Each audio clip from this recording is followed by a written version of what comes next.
la bestialidad imperialista.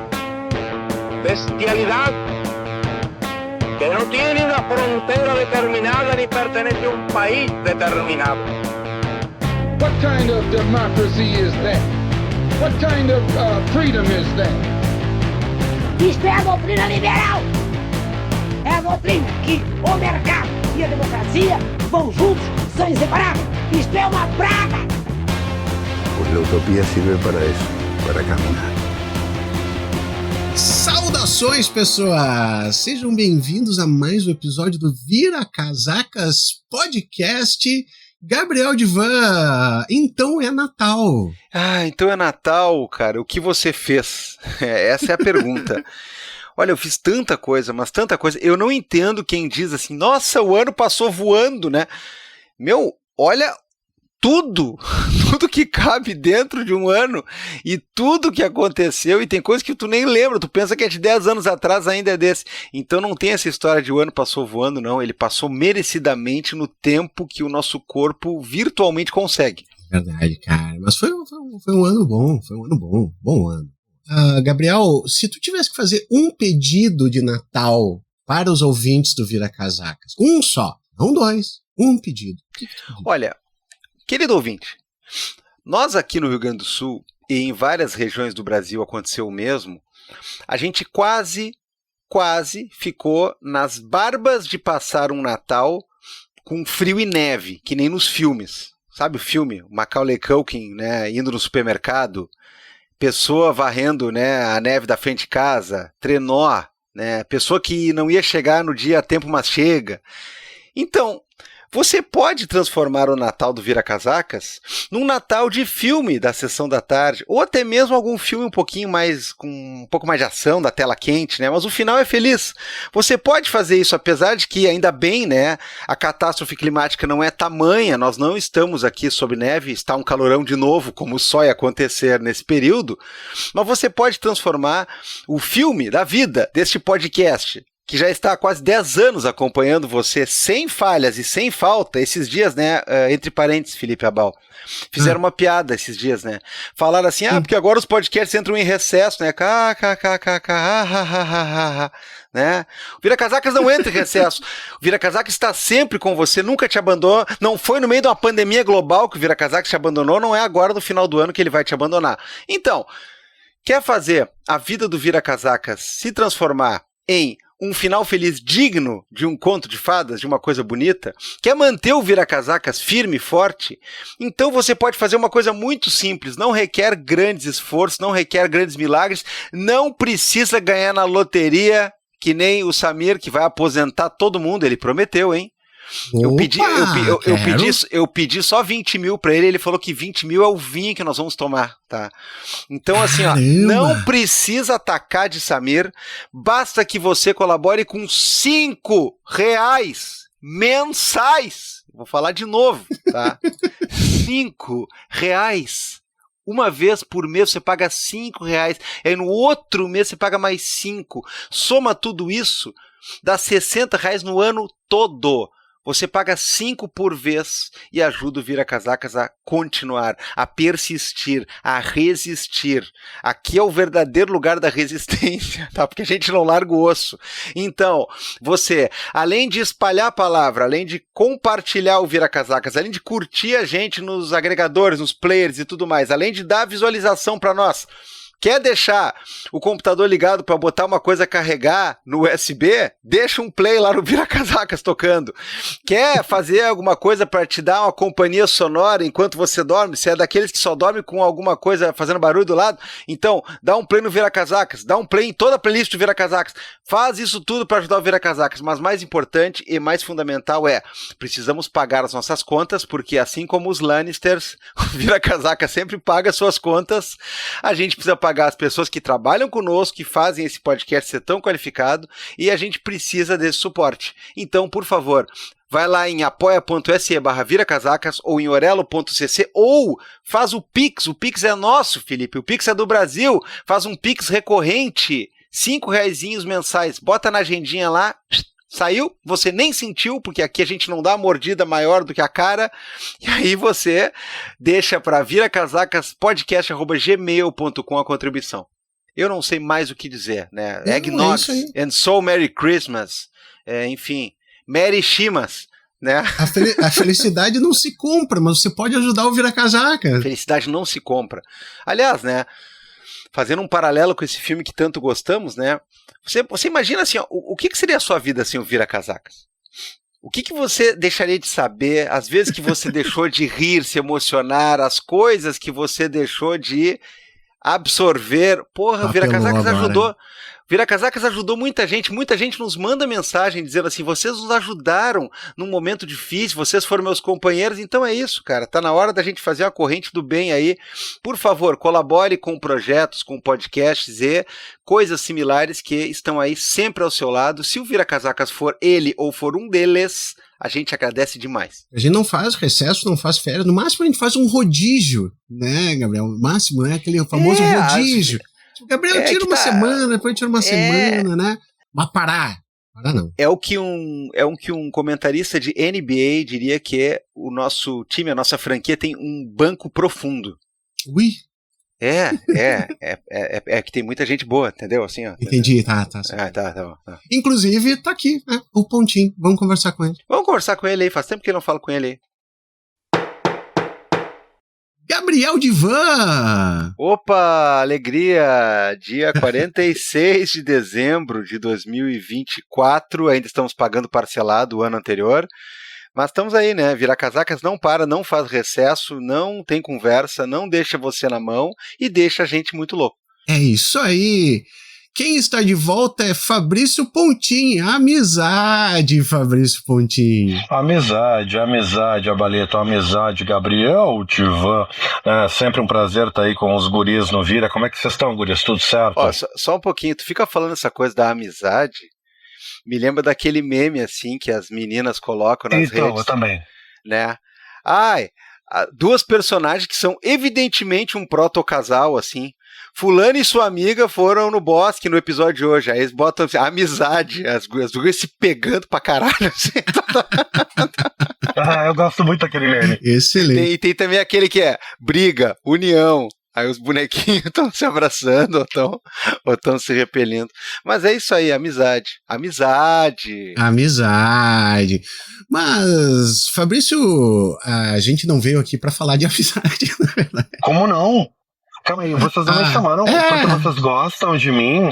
Por que vocês só me chamam quando a gente tem coisa pra conversar? Por que vocês só me chamam em momentos bons? Eu vou ficar que nem o Premier lá no Doutor Fantástico, sabe? Tipo, você pode só me ligar, não tem problema de você só me ligar.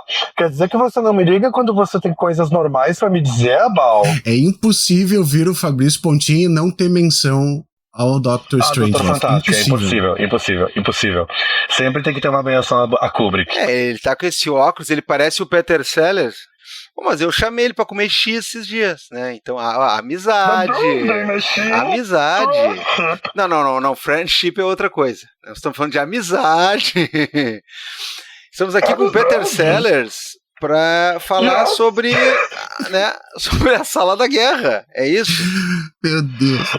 The war room is crap. There is no fighting in the war room.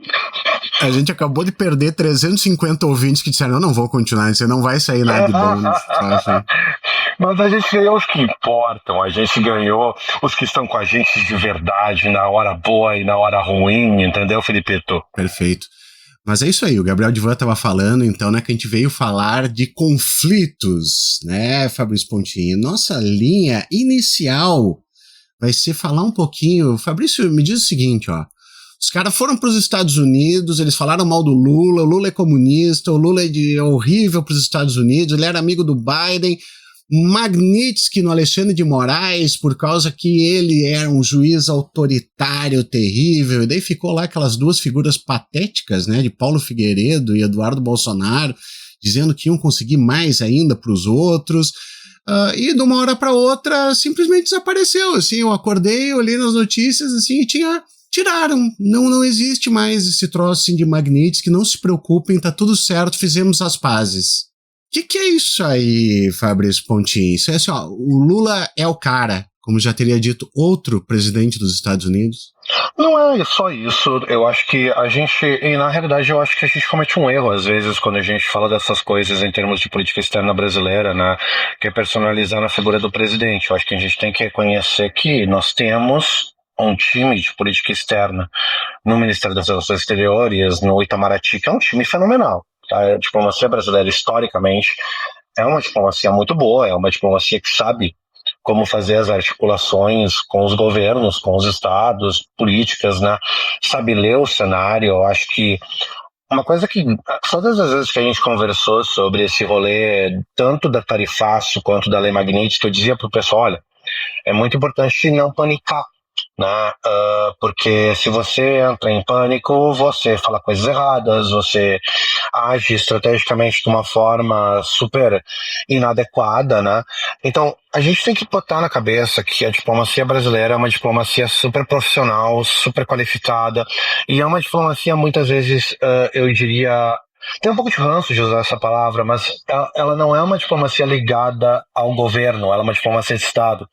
No sentido que os agentes diplomáticos brasileiros, eu acho que tem uma tradição de se verem como funcionários do Estado. É claro que tem um jogo político lá dentro, mas tem uma disciplina muito grande dentro do Itamaraty. Então, acho que a leitura do cenário que foi feita com relação à questão do Trump, com relação à questão do tarifaço, ela foi muito boa desde o início, que foi dizer, não vamos entrar em pânico e vamos tentar negociar e passar por essa, digamos assim, tempestade, né? Porque me parece muito claro que isso que vocês colocaram, né? O Eduardo e o Figueiredo se colocaram lá no Rio de Janeiro como fiadores da direita brasileira, garantidores da direita brasileira. No sentido que eles falaram pro Trump, me parece, não pro Trump, claro, eles não têm acesso ao Trump, mas eles falaram pro segundo escalão, né, para o primeiro escalão do governo, talvez alguns quadros do primeiro escalão do governo Trump, disseram algo do tipo, olha, nós conseguimos fazer uma articulação no Brasil para desestabilizar o governo federal e acelerar o processo de queda que já estava acontecendo, porque o governo Lula estava num momento muito ruim quando começou o lance do tarifaço, né, desse governo. Então, um pouco para precificar, né, uma tentativa de fazer com o Lula o que foi feito com a Dilma. Né, tentar uma articulação parlamentar, acelerar aí uma transição, alguma coisa assim, ou só tornar o governo ingovernável para, né, fazer algum tipo, seja um golpe ou algo um pouquinho mais convencional de fritar em fogo baixo o governo, né, e forçar o governo a fazer as concessões que precisavam ser feitas da perspectiva do governo americano. Essa foi a aposta do Eduardo, essa foi a aposta do Figueiredo lá nos Estados Unidos e foram usados dois instrumentos para isso, né? Por um lado o tarifaço, por outro lado a Magnitsky. A Magnitsky para botar pressão no judiciário brasileiro, especificamente, né? Usar esse instrumento, que é um instrumento, acho que isso é importante, né, Diva, da gente conversar, é um instrumento que foi criado durante o governo Obama, era um instrumento para combate à lavagem de dinheiro, né, principalmente de fuga de capitais. Então era uma tentativa de bloquear assets, né, capitais estrangeiros de figuras de corruptos, né, figuras corruptas que tinham capital ou que mobilizavam capital pela via norte-americana. Para quem nos escuta, talvez não saiba, né, um dos lugares que mais lava dinheiro no mundo é o estado americano de Delaware. Né? Então, muitos cartões de crédito, muitos bancos de Delaware lavam dinheiro para o mundo inteiro. Então, isso era uma forma de tentar bloquear dinheiro que estava sendo lavado nos Estados Unidos, cartões de crédito de agentes corruptos, vamos colocar assim, na arena internacional nos Estados Unidos, e bloquear o capital dessas pessoas, pelo menos na via norte-americana. Né? Isso também entra nos protetorados norte-americanos do Caribe, que também são paraísos fiscais. Né? A gente não tende a ver os Estados Unidos como um país com paraíso fiscal, mas os Estados Unidos têm vários paraísos fiscais dentro dos Estados Unidos e nos protetorados nossos norte-americanos, tipo as Ilhas Virgens norte-americanas, né, famosamente, elas são um tax haven, né, elas são um paraíso fiscal. Bueno, a lei Magnitsky bloqueava todo tipo de operação fiscal com o endereço norte-americano para qualquer pessoa no mundo. né? Então ela bloqueia teu cartão de crédito, ela bloqueia o teu acesso a bens nos Estados Unidos, móveis e imóveis, bens registrados nos Estados Unidos ficam fora do teu alcance, tu não consegue mobilizar esse capital e tu não consegue mobilizar sequer o capital que é parcialmente situado nos Estados Unidos. Então, por exemplo, cartões de crédito de bandeira norte-americana, de bancos norte-americanos, tipo Citi, né, já ficam fora da tua alçada. Então, para quem tem capital rendendo nos Estados Unidos e a galera que tem muito dinheiro tem, né, isso acaba sendo bastante inconveniente. E claro que para quem também tem, por exemplo, escritório nos Estados Unidos, viaja muito para os Estados Unidos, tem filho com escritório nos Estados Unidos, né, isso pode ser também, né, um impeditivo.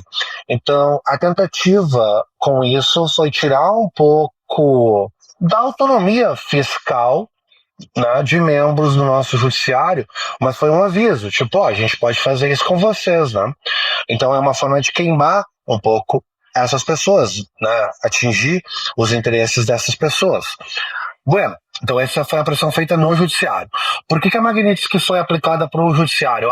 Porque eles estavam tomando decisões que implicavam a liberdade de expressão, né, de agentes políticos no Brasil, inclusive estrangeiros, supostamente, e isso era uma forma de expressar o desagravo dos Estados Unidos com essas atitudes do Supremo, né? Essa é a razão oficial. A razão extraoficial, e eu acho que vale a pena a gente prestar atenção nisso, é a regulação da mídia, né? Então aquilo, já conversamos isso aqui no Vira, eu acho que vale a pena repetir esse dado. O Brasil é o segundo maior mercado para mídias sociais do mundo, né? A Índia é o primeiro, o Brasil é o segundo. E o Brasil é o mercado que mais mobiliza capital para essas mídias. Mas a gente tem que entender o que é mobilizar capital. Mobilizar capital para essas mídias não é necessariamente comprar pelo Grupo Meta ou comprar pelo X, né? Não é você usar o mercado do Facebook necessariamente, mas é você mobilizar o principal dado que circula, né? A principal moeda que circula, né, nessas redes, que é a informação. Então, como o brasileiro está o dia todo no WhatsApp, usa muito, ou usava muito o X, né? Usa muito o Facebook. O Facebook é a porta de entrada da internet, eu acho, de uma porcentagem enorme de brasileiros, né? Uma porcentagem enorme de brasileiros usa o Facebook sem pagar dados pelas operadoras de celular. Então, o que a gente vai ver? O Brasil coloca muito dado dentro dessas plataformas, e por isso o brasileiro é muito valioso para essas plataformas, porque a grande moeda corrente dessas plataformas é a informação que circula dentro delas. Não é necessariamente os produtos que elas vendem dentro da plataforma, embora isso seja importante, mas a informação que eles conseguem vender dos indivíduos que estão ali dentro. Então o brasileiro bota muita coisa para dentro do Grupo Meta, via Instagram, via WhatsApp, via Facebook, né? Bota muita coisa dentro do X e, nesse sentido, faz circular isso que é o principal capital desse negócio, né? Então, isso é bem importante, eu acho, da gente ressaltar para entender o que estava em jogo na questão da Magnitsky, que é a regulamentação ou não regulamentação da mídia no Brasil. Por quê? Porque as Big Techs, elas não querem a regulamentação local da mídia e elas não querem a regulamentação internacional da mídia. Eu venho insistindo nesse ponto com a BAL, com o Divan, quando a gente conversa. Nós precisamos parar de falar de soberania digital. Não que soberania digital não seja importante, mas a gente precisa fazer uma transição para falar de hegemonia digital. O que nós estamos falando é da fronteira de hegemonia digital, ok? Então, o que nós estamos trabalhando? Essas grandes empresas, as Big Techs, que detêm hoje, né, é bem paretiano. Então, nós temos 20%, nem 20%, muito menos que isso, ok? Mas a gente tem um grupo de 7 companhias, ok, 7 unicórnios que detêm 80% do controle das Big Techs, da tecnologia global, em termos de tecnologia digital, em termos de internet, em termos do mundo online, se a gente quiser usar uma palavra dos anos 90, tá? Então, aquela crença lá do Pierre Levy, da década de 90, de 99, que a cybercultura ia descentralizar a informação, descentralizar o capital informacional, o que aconteceu é o contrário. ok?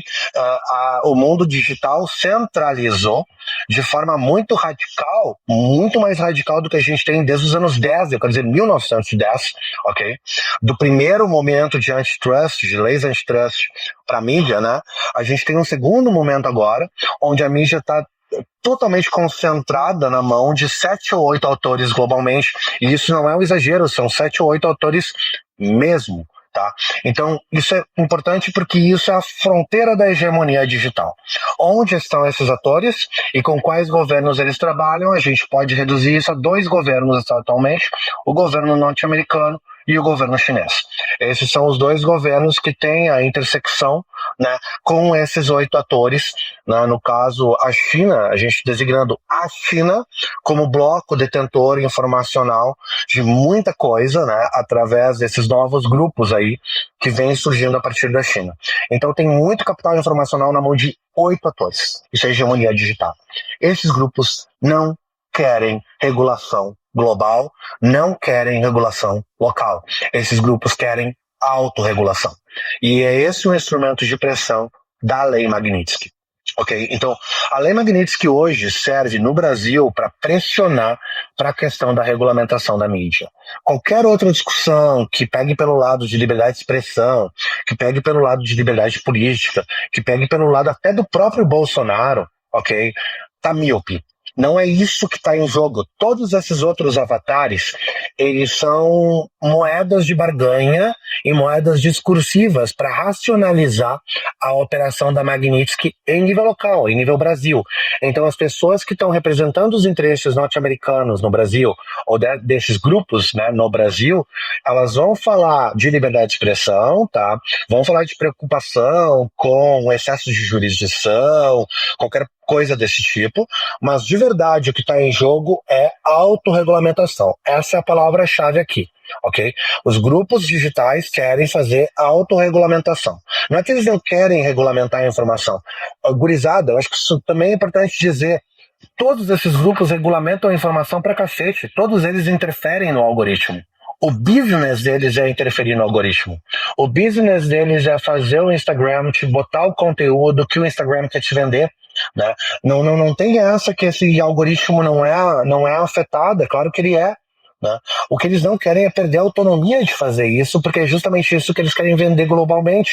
Eles querem ter uma plataforma que eles podem aplicar em nível global. Né? Então a regulamentação, seja local, seja global, ela atrapalha, né, o ganho dessas empresas no principal produto que eles vendem, que é nós. Eles estão vendendo a gente. Eles estão vendendo a gente como consumidor do algoritmo. Né? Então, é aquilo que o pessoal do Vira sempre diz, por que o Vira não aparece no Spotify? Porque o Spotify não tem interesse em vender vira-casacas. Né? Mas ele está alterando o algoritmo. Tá. É isso aí.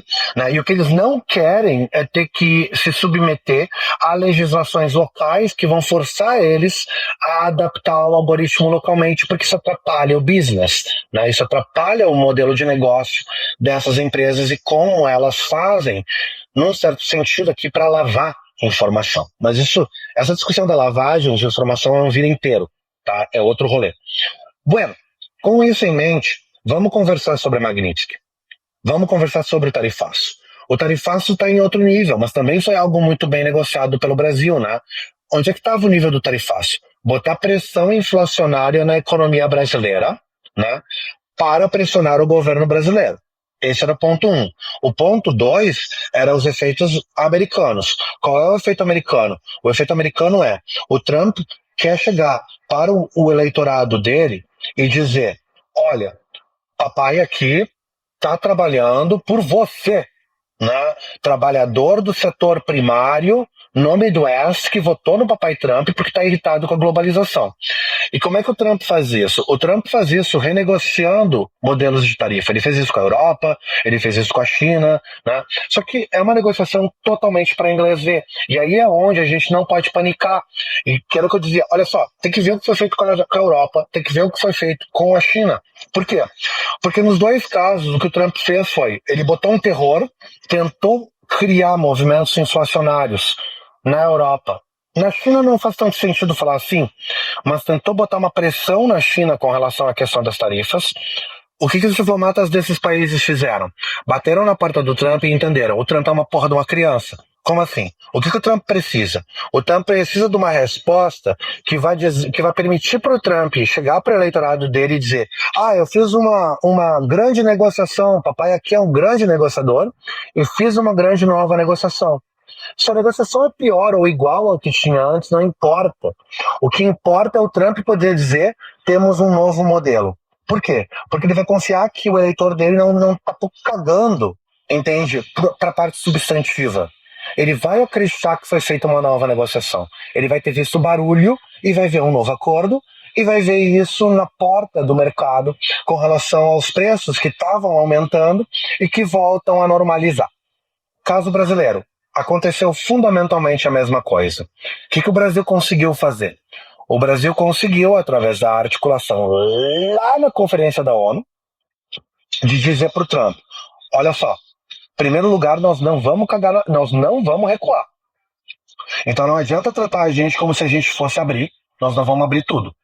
O que nós podemos fazer é pensar um paradigma onde você que subiu no telhado, né, o Trump que declarou o Brasil é injusto, não precisa dizer que ele mudou de ideia.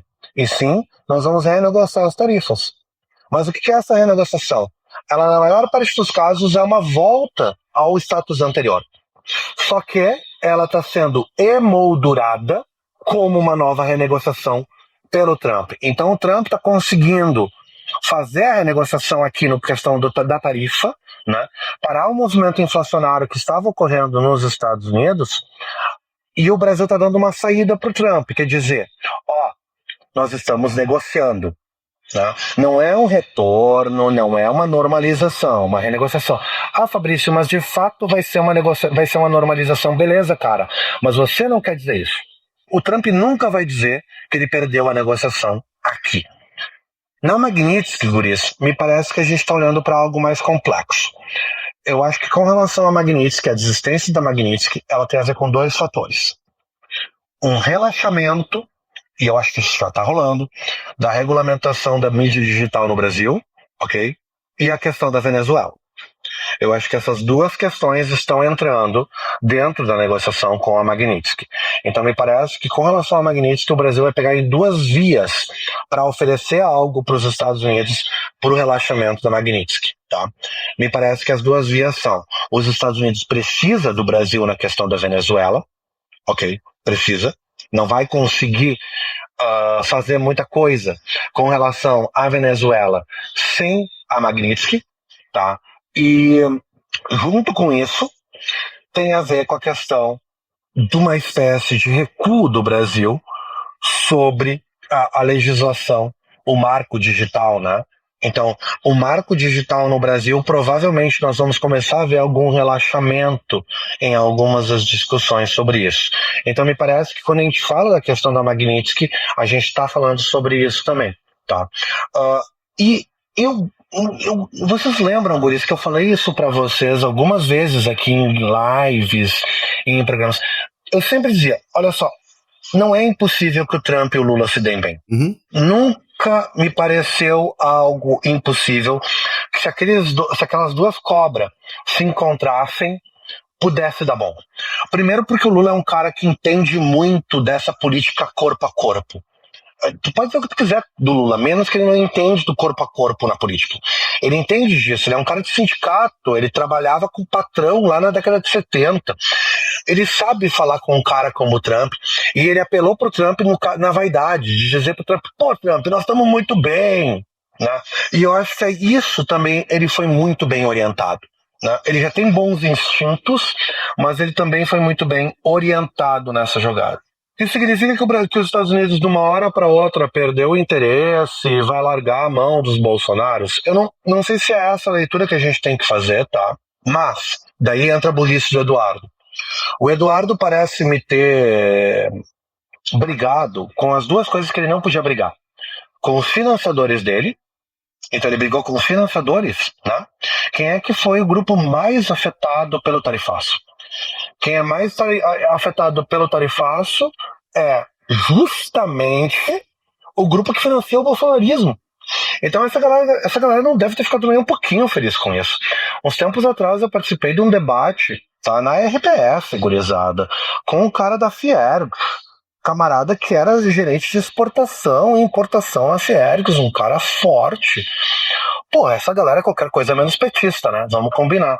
Cara extremamente agradável, a conversa super franca, e de uma hora para outra ele diz, não, o negócio é o seguinte, o interesse da Fiergs é trabalhar com o governo federal para normalizar a questão das tarifas. Porque, e jogando o Eduardo para debaixo do ônibus. Não, nós não estamos interessados nisso aqui não, a gente está interessado em conseguir manter o preço pelo qual a gente exporta, né? Conseguir manter o estoque no Brasil, e pensar alternativas com o governo federal. O Eduardo conseguiu fazer uma coisa, guris, que nós três, a gente jamais teria apostado nem nos nossos sonhos mais otimistas com relação ao governo do Lula. Ele botou o presidente da Federação das Indústrias Brasileiras a falar no mesmo palanque que o Lula. Cara, foi uma burrada estratégica absolutamente notável, porque não tem explicação, né, o que foi necessário ali fazer de articulação. E foram feitas essas articulações ao mesmo tempo que se conectou com o governo norte-americano o início de uma normalização nessas questões das tarifas. Então, a gente realmente viu aí um movimento muito interessante, eu acho, com relação ao tarifaço, sabe, guris? Tipo, o que machucou o Eduardo, porque o Eduardo deve ter dito, junto com o Figueiredo lá nos Estados Unidos, aperta o governo federal, aqui todo mundo que não é gaúcho não vai nos entender, mas aperta que eles peidam, né? Aperta o governo Lula que o governo Lula vai peidar, aperta o governo Lula que o governo Lula vai ceder, não vai conseguir segurar a pressão. Bom nome de episódio, aperta que eles peidam. Tipo, se vocês apertarem o governo Lula, ele não vai conseguir, ele já tá fraco, né? E ele vai dar problema. O que aconteceu? O oposto. O governo se fortaleceu. Ao mesmo tempo, vazaram aquelas conversas entre o Bolsonaro pai e o Bolsonaro filho, né? Vazaram o Malafaia, vazou aquele monte de coisa para dar a entender que o Eduardo era um inconsequente. E o Eduardo falando que estava conversando com o governo norte-americano, que deve ter pego muito mal nos Estados Unidos. Porque imagina os atores norte-americanos pensando, porra, esse moleque tá deixando tudo vazar. Esse cara não é confiável. Ele tornou muito fácil pro governo brasileiro chegar na porta do Trump e dizer pro governo norte-americano, olha, esses caras são um bando de incompetentes. Aí também eu acho que foi um fator que acabou auxiliando, guris, na, digamos assim, intermediação dos governos, entende? Tipo, no que a gente está vendo agora. Mas me parece muito importante a gente conversar essa questão do que nós estamos abrindo mão nessa negociação. Porque eu estou ouvindo muita gente dizendo, o governo brasileiro ganhou. Cara, não existe isso. Alguma coisa entrou nessa barganha. Ok? Alguma coisa entrou nessa barganha, tanto para a questão da Magnitsky, quanto para a questão do tarifaço. Teve elemento barganhado. O que foi barganhado? Me parece que a barganha passa necessariamente pela questão da regulamentação da mídia, ok? E da Venezuela. Me parece que passa por esses dois elementos aí, como elementos centrais, sabe? O que vocês acham, guris? Não sei, eu só tava... Foi uma baita introdução aí, né? Uma baita introdução, Gabriel Divan. Pô, tem muito fio pra puxar daí. Pois é, eu queria partir de uma base, né, ou de um dos começos possíveis, que é o seguinte, a chamada Lei Magnitsky e sua aplicação, bom, o Fabrício já explicou, né, ela tem a ver com você tentar fazer bloqueio de investimentos que pontualmente se viam como perniciosos em relação principalmente à questão de investigações criminais nos Estados Unidos, né, e personas não gratas muito específicas, né. Me parece que tem aqui uma bela de uma ponte para tu fazer a abertura para aquele conceito norte-americano de terrorista, né, que meio que vareia, como dizem por aí. Mas a grande questão é, no Brasil, ela tem um efeito interessante porque ela materializa, pelo menos na cabeça dessa galera, e aí a gente percebe assim, ó, eu não quero dizer que Figueiredo Eu não quero dizer que família Bolsonaro, o 02, 03, 04, sei lá, enfim, eu não quero dizer que eles são só idiotas e que eles são só iludidos e que eles são só pessoas que caem nas próprias mentiras, não. A gente tem alguma camada ali que tem uma estratégia, tem uma tentativa de alguma malandragem, embora, né, deu para ver que não é exatamente o forte, né, dessa galera, porque os efeitos acabaram sendo bastante reversos, né, e todo mundo riu deles nas últimas semanas por causa justamente disso.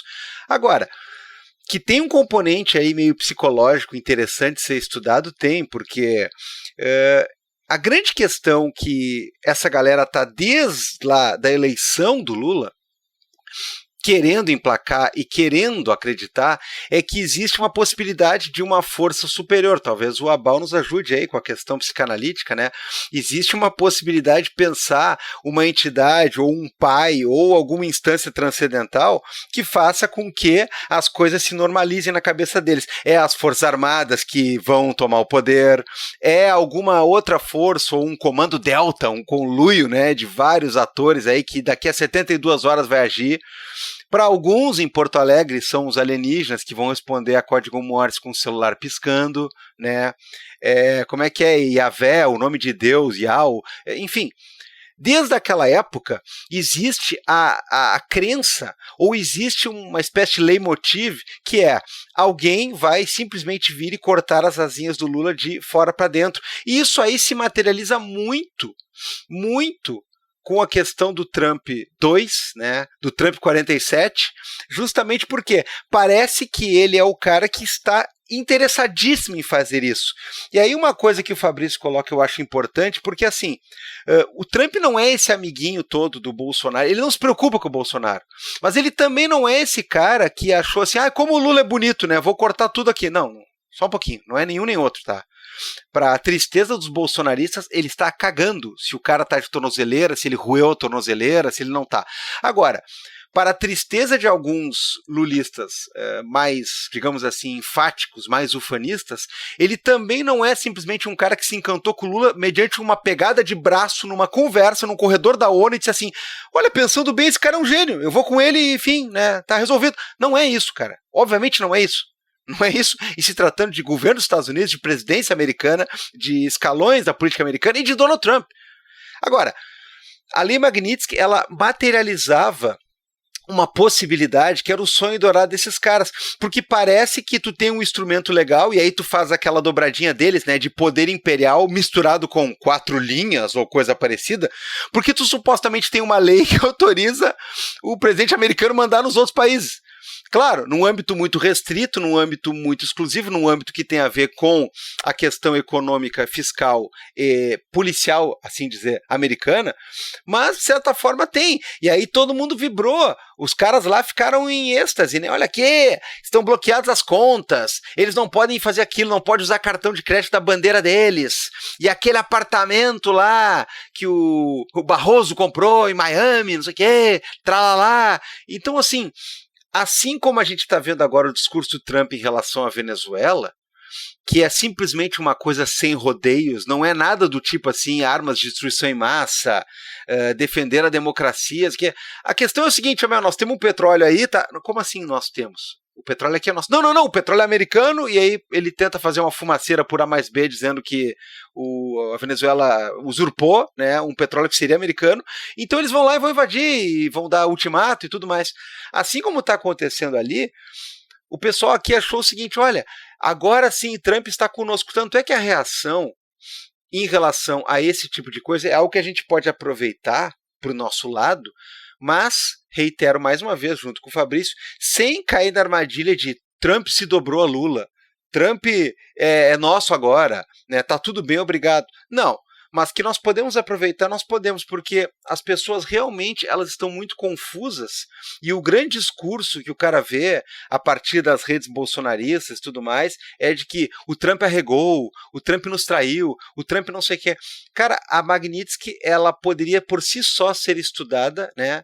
E ninguém sabia o que era esta porra há 5 meses atrás, e agora eu já digo que ela poderia ser estudada enquanto uma questão de mobilização socio-psicopolítica, porque afinal de contas, ela era o símbolo máximo de uma questão que os caras achavam que era realmente possível, que era assim, Trump vem aqui, destitua Lula e faça Bolsonaro voltar ao poder, por favor, obrigado.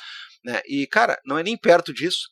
E é uma coisa que, assim, ó, vamos combinar, a gente pode dar esse discurso porque durou pouco, né, e o jogo meio que deu uma curva para um outro lado. Mas até onde durou, dá para sustentar, e eu não sei se isso é 100% verdadeiro, mas dá para sustentar tranquilamente que os afetados do Brasil, sumamente o ministro Xandão, cagaram pro troço, tá? Eu não sei se lá dentro, na casa dele, ele lá com seu peitoral protuberante na beira da piscina, não falou pra mulher assim, puta, sem aquele cartão lá tá meio ruim de fazer, não sei o que.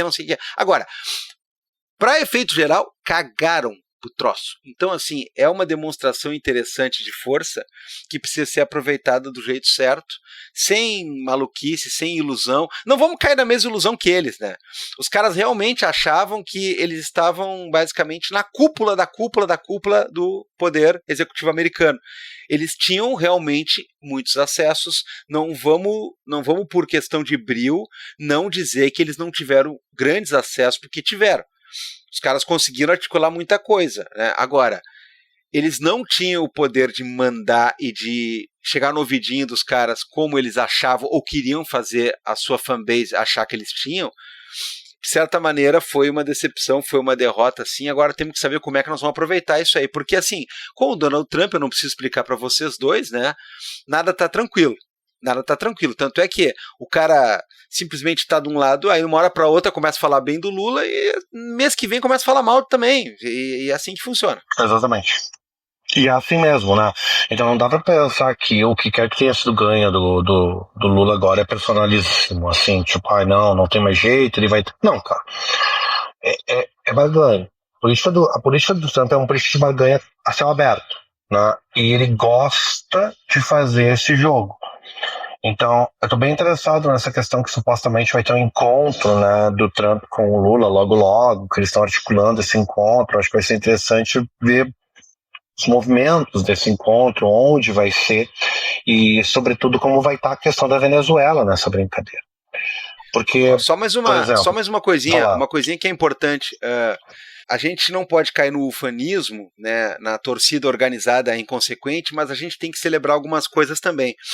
O Lula não ter cedido ao que todos os veículos, todos os analistas e todos os palpiteiros completamente vagabundos e comprados do Brasil tinham dito, que assim, não, ele tem que urgentemente ir lá.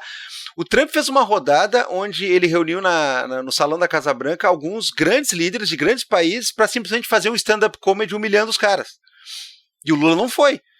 E está se aventando, inclusive, um encontro onde o Lula convida Trump para vir ao Brasil. Não digo que vai ser o mesmo, nem que tenha que ser, embora seria engraçado. Mas a questão é, em relação ao Lula, a coisa caminhou de um outro jeito muito interessante, porque, cara, olha a galera da Europa que foi lá pedir pinico e saiu ouvindo piadinha, véio. Isso aí, na boa, foi constrangedor e o Brasil, até agora, não se submeteu e nem parece querer se submeter a um troço desse. Eu acho que teve um comentário do Lula no início dessa brincadeira toda que foi muito sóbrio e muito correto, que tem um limite do que a gente consegue fazer em termos de negociação com os Estados Unidos. Eu acho que tem que começar dessa constatação, né? E a segunda questão, que eu acho igualmente importante, né, de pensar, é qual é o elemento que está entrando na negociação, para além só da questão da Venezuela, e não é só, porque é importante, é uma possibilidade de desestabilização muito grande. Eu acho que assim, pessoal, a crise migratória na Venezuela já está um horror, vai piorar muito, tá? Muito nessa brincadeira, e o Brasil vai ser impactado, assim como vai ser a Colômbia, assim como vai ser a Bolívia, né? Todos os países ali no entorno. Então isso precisa ser colocado em questão, não é algo simples de barganhar, né? E não é simples barganhar com uma presença militar americana no norte da América do Sul de forma tão pronunciada. Sempre existiu, né? A Colômbia sempre foi um protetorado que não ousou dizer o seu nome, especialmente, né, desde a guerra às drogas ter se intensificado um pouco mais com política de governo norte-americano, né?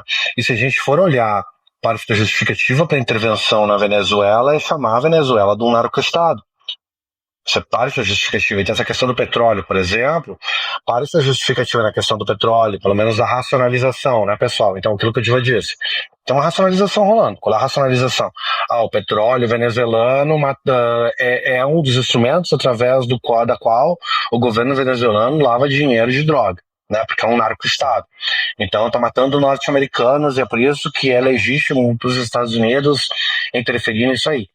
Enfim, é um argumento furado, mas é um argumento que vem sendo usado cada vez mais. E a gente pode ver que a direita brasileira agora está usando esse argumento para tentar se aproximar do Trump.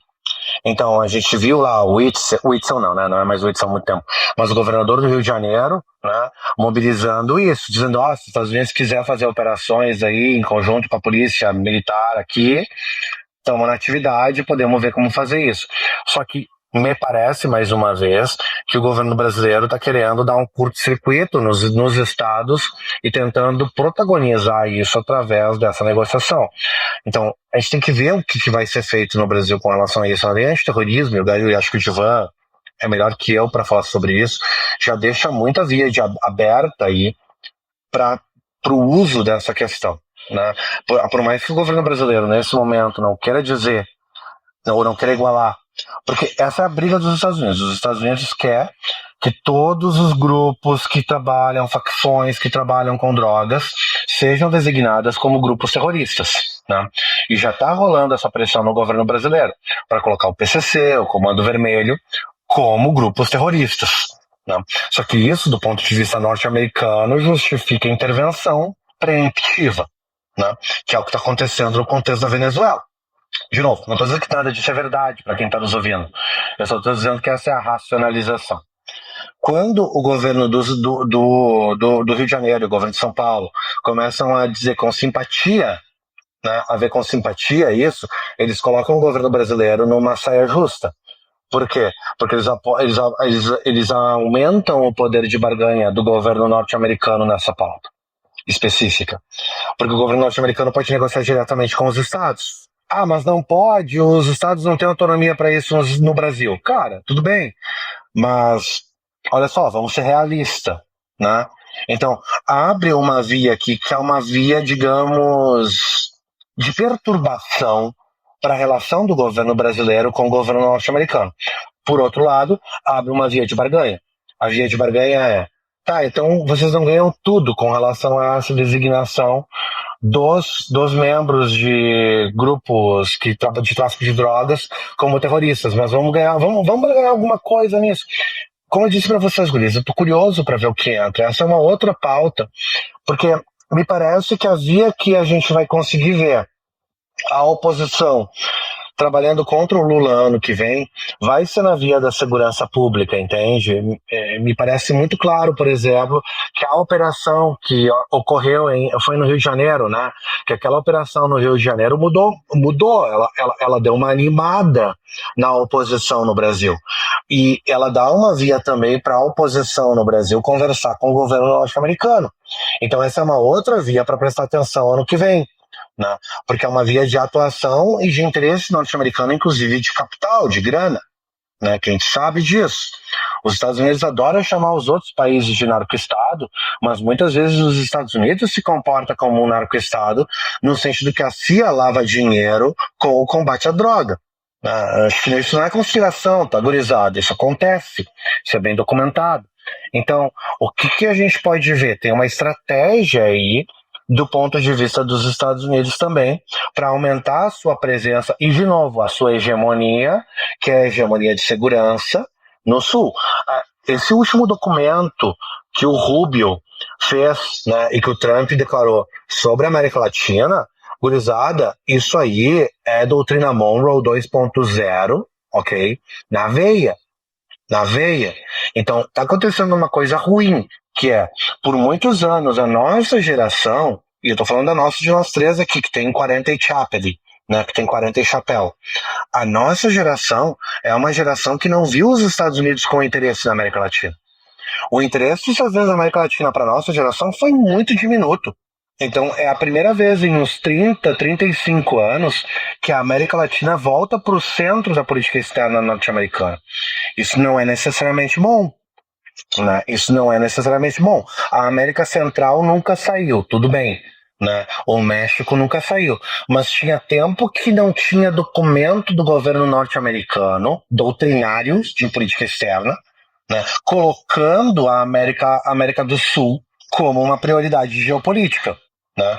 Isso também é porque a China e a Rússia estão se engraçando para cá, porque eles estão perdendo mercados aqui, mas também é uma questão de segurança, e me parece que essa questão do combate ao tráfico é uma das instâncias onde essa questão de segurança vai ser performada, tá? Então, prestar atenção nisso me parece bem central se a gente quer entender o que vem por aí, sabe? Eu acho que é bem central se a gente quer entender o que vem por aí. E vai entrar muito na pauta do ano que vem. Porque, assim, eu acho que vai ser muito difícil pro Tarcísio ou pro Flávio, quem quer que seja, tá? O candidato da oposição. Quem quer que seja o candidato da oposição, ele vai ter um pouco de dificuldade de fazer uma campanha baseada em questão econômica. Tá? A não ser que a economia do Brasil dê uma piorada muito drástica pro ano que vem. E é possível. Mas assim, a gente conseguiu segurar até o tarifaço no osso do peito. Me parece que a via vai ter que ser a via moral e a via de segurança, que no Brasil é via moral. Tá? Vai ser por aí que vai ter que ser a atuação da oposição. É difícil vender uma campanha assim. Entende? Se a economia estiver indo bem, o poder de compra continuar estável, a oposição vai ter um trabalhão ano que vem pro executivo. Só que daí tem a outra questão, que é o legislativo, que vai ser um desastre. Tá? Assim, a eleição do legislativo do ano que vem vai ser um desastre completo. Então, tem aqui uma articulação, que é uma articulação muito difícil politicamente, dessas pautas e do poder de barganha do governo federal interno também, né, Divan? Porque a gente está vendo que o Congresso está dando trabalho para o governo federal agora. O Congresso está vendendo tudo muito caro para o governo federal. Então, até esse poder de barganha do governo federal com os Estados Unidos passa pelo Congresso. Por exemplo, o Lula vai querer vetar a lei da anistia. Bom, ele até vai conseguir, mas vai ter um custo. Tudo isso, gente, nas RIs a gente trabalha em termos de 2 níveis, né? Então, o que tem que articular? Tu tem que articular o nível interno de negociação e o nível externo. A barganha aqui é tridimensional, num certo sentido. O que o Lula é capaz de barganhar com o governo norte-americano também está determinado pelo que o Lula é capaz de barganhar em nível interno. E, mais uma vez, nisso pode ser usada como moeda de troca com o Congresso, a questão da regulamentação das Big Techs, para ser usada como moeda de troca com o governo norte-americano. A mesma coisa a questão da segurança. Né? Então isso tudo vai sendo articulado. Rifar o Ministério do Turismo para a União Brasil. Né? Todas essas articulações já são sinais de como vai ser o ano que vem nisso também. Né? Agora, o Trump não vai entrar na eleição brasileira para perder. Ele já sabe que o Flávio, que os Bolsonaros estão com pouco poder de fogo. Então me parece que em termos do executivo, é possível que o governo norte-americano não aposte abertamente em nenhum dos 2 candidatos. O que não significa que ele não vai injetar dinheiro, né, em mídia social, né, nas outras formas de fazer pressão. Mas fazer o que ele fez na Argentina, por exemplo, eu acho bem difícil que role. Diretamente, né? De injetar grana diretamente. Ou de sabotar diretamente. Olha, eu, na verdade, vou passar a palavra pro Divan aqui por 2 motivos, cara. Eu vou passar porque, primeiro, eu quero ouvir o que ele tem a dizer a respeito dessa questão da legislação do terrorismo aqui no Brasil, que eu acho que importa mesmo, como o Fabrício falou. E segundo, porque essa pauta da questão do legislativo, das negociações que estão sendo mal feitas ou feitas de qualquer maneira, e esse poder do Centrão ali, era uma questão que o Divan queria falar desde o início aqui, então a gente acaba caindo aqui igual. Essa questão do terrorismo, eu nem teria muito para dizer, porque eu já falei bastante sobre isso no A Parte número 92, que você vai aí em qualquer tocador de podcast, player, no nosso site, lá nos downloads diretos e tudo mais, o Spreaker, ou qualquer lugar que você queira ouvir, no YouTube também, você vai ver que no A Parte 92 eu fiz comentários sobre o projeto The Hit, né? É assim que eu chamei a 6ª versão daquele projeto que lidava com as organizações criminosas, inclusive, Felipe Abal, um projeto que nada mais nada menos visa mudar os parâmetros da lei de execução penal para ampliar as possibilidades de você ter mudanças de regimes, né, de cumprimento de pena. No que temos aí um outro projeto recentemente aprovado pelo Senado, que dá conta do fato de que tem que reduzir ou reconsiderar também. Então nós temos 2 projetos ao mesmo tempo que estão falando a respeito de coisas parecidas, embora não sejam, né, necessariamente idênticos e não estão se contrastando o tempo todo. Mas o que eu falei lá no à parte é uma coisa muito sintomática. O primeiro projeto, ou a primeira ideia de lidar com a questão das organizações criminosas ultraviolentas, né, que é mais ou menos uma nomenclatura que está se tentando emplacar há um bom tempo, é a ideia de trabalhar elas enquanto questão terrorista. Só que isso esbarra numa situação que é bastante complicada, porque a definição de terrorismo é uma definição que acompanha as legislações internacionais e os tratados internacionais a respeito do tema. Não é simplesmente alguém inventou um termo terrorismo e criou uma definição de almanaque que vale para o Brasil e pronto. Não, a definição que o Brasil usa de terrorismo é uma definição que está aliada as definições que têm a ver com as pautas dos tratados e das questões de discussões internacionais sobre a questão, sobre, né, o métier. Então não é simplesmente dizer assim, o Comando Vermelho é terrorista. Não. Até porque a gente pode fazer uma brincadeira, né? Não é necessariamente tocar o terror aí um critério exclusivo para você ser considerado terrorista. Então, tem que ter toda uma outra questão de motivação e uma outra questão, sem, claro, esquecer que muitas vezes, né, existe uma questão peculiar ali que muitos vão tentar capitalizar para um lado e outros para outro no que diz respeito a esse tipo de organização, como, no caso, um Comando Vermelho em relação a Rio de Janeiro, principalmente, né, e algumas zonas conflagradas. Então, chamar isso aí de terrorismo, ele tem uma única intenção que volta para o jogo daquele que eu e nós estávamos conversando aqui anteriormente. Quer dizer, as pessoas estão desesperadamente pensando em formas de poder permitir o exercício de uma soberania estadunidense dentro do Brasil. E eu não estou aqui defendendo soberanias, né? Olha só, o Brasil, o petróleo é nosso, né? Não é isso, né? Mas o petróleo é nosso. Mas assim, né? E a transição justa também, disse a Camila Pitanga, então eu acredito. Mas assim, é uma tentativa desesperada. Quando aconteceu aquilo, a primeira coisa foi engraçado isso. Isso é um movimento político engraçado de se perceber. As pessoas não foram correndo, como por exemplo, Tarcísio e outros, né? Não foram correndo para dizer assim, ó, tem que aumentar a pena para acabar com a bandidagem, né?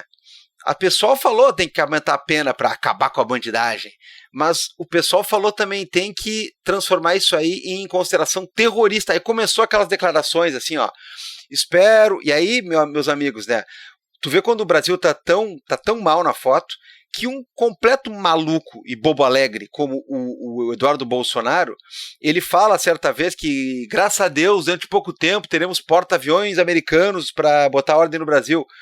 Cara, esse aí é uma espécie de louquinho da praça com um mandato que está em vias de encerramento, porque até para o centrão da Câmara está difícil de sustentar a ideia do cara estar basicamente de férias em Orlando, né, e ganhando e agindo como deputado. Mas não é só esse maluco aí.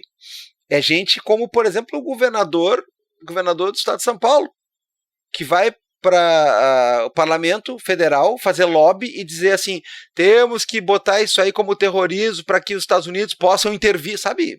Cara, é uma coisa muito complicada. Já não basta ter um Eduardo que ninguém leva exatamente a sério, dizendo que quer intervenção militar estrangeira no país e está trabalhando fora do país para que o Brasil seja taxado e seja inviabilizado em algumas coisas. Nós estamos falando de gente graúda aqui dentro, inclusive presidenciáveis. Saiu pesquisa recente, quem é um grande virtual inimigo para uma rodada aí onde Lula tenta mais um mandato e a oposição tem que botar alguém, porque Bolsonaro, né, apesar dos pesares e de anistias e tudo mais, ainda é carta fora do baralho. É o Tarcísio. O Tarcísio é um que estava vibrando, dizendo assim, ó, tem que considerar terrorismo porque aí tem justificativa para os Estados Unidos vir aqui e mostrar quem manda.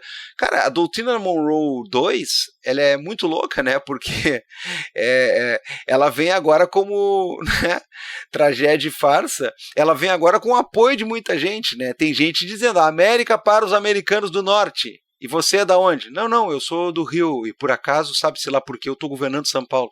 Ninguém entendeu isso ainda. Fabrício Pontinho. Lembrando sempre que...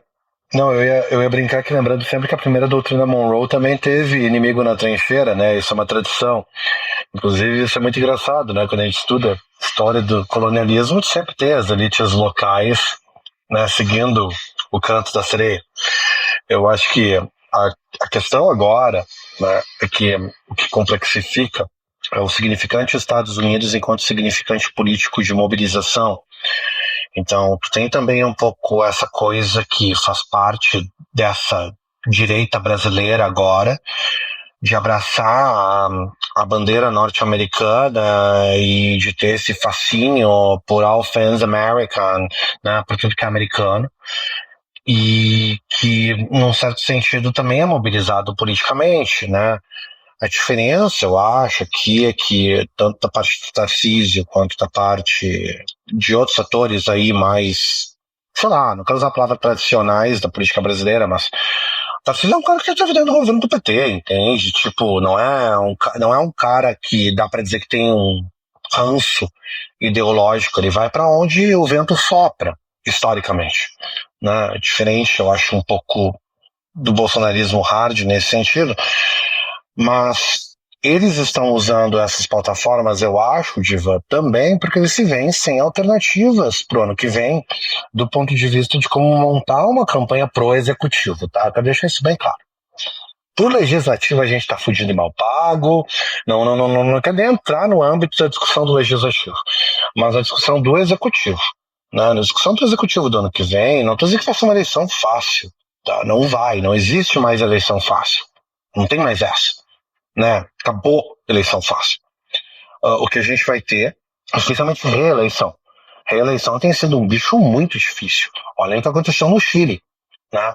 Tá certo que o Boric meio que cagou, né, lindamente na saída. Mas, igual, tipo, tá muito difícil se reeleger. Né? Pra direita e pra esquerda.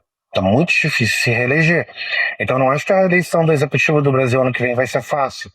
Mas a via clássica de reeleição, que é pela via da economia, ela não tá tão fácil de ser manipulada, né? Tão fácil de ser articulada, por enquanto.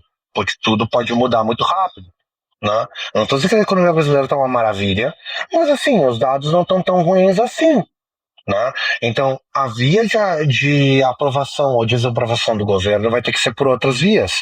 E eu acho que essa questão do terrorismo entrou com muita força, e daí o apelo aos Estados Unidos entrou com muita força, pela pauta moral e pela pauta antiviolência não, né? Mas anticrime, digamos assim, vamos colocar assim, no Brasil, que eu insisto, né? É uma pauta moral também, né? Porque é uma discussão que é feita no Brasil em termos profundamente morais. Né? A gente discute essa questão do bandido no Brasil em termos super morais. Então eu coloco a questão da pauta crime no Brasil como uma pauta que tem um fator moral muito forte. Eu não tô falando nem bem nem mal disso, é só um fato. Mas vai ser com certeza uma das prioridades, porque primeiro, é uma pauta na qual a esquerda tem muita dificuldade de se mover, né? É muito difícil, então é fácil pifar a esquerda nessa pauta. Se colocasse ela como uma pauta prioritária, e ela é prioritária para um monte de gente, aí o Tarcísio está fazendo um movimento interessante, que é associar-se com políticas que são políticas que têm, querendo ou não, eu não quero discutir se é bom ou ruim isso, mas que tem lastro, que é a política de combate à droga, por exemplo, é uma política que tem lastro. Então, você dizer, o governo Trump está bombardeando barco dizendo que está carregando droga, né? Vamos pegar aqui isso bem do ponto de vista de uma abordagem emocional às políticas, né? Então a gente vai dizer, eu tô aqui seguindo um cara que se chama Michael Smith, tá? Que tem um texto sobre isso. A tese do Michael Smith é que a gente reage à política como se fosse uma torcida. Então você diz, yay, ou boo, né? E que não tem muito para além disso, que o que o político faz é medir a reação do público a determinadas políticas e a forma como se fala de determinadas políticas, tá? Então, estourou um barco cheio de traficantes. Uma parte do eleitorado diz, yay! E daí tem uma parte mais tímida que diz, boo. Bom, eu vou focar no que tá dizendo yay, que tá comemorando, né? Mas o pessoal não gosta dos Estados Unidos, tá? Mas o pessoal gosta menos de traficante mobilizando droga no Caribe, então... E eu acho que um pouco da proposta do Tarcísio, né, é um pouco ver nesse tipo de operações que são bem vistas. Pessoal, olha só, desculpa, eu não quero mexer no vespeiro com os ouvintes do Vira aqui, tá? Mas vamos cair na real. A operação da PM, da polícia, lá no Rio de Janeiro, foi uma operação que teve lastro. As pessoas apoiaram dentro das comunidades os números. Não dá pra brigar com os números, gurizada. Não dá pra brigar com os números.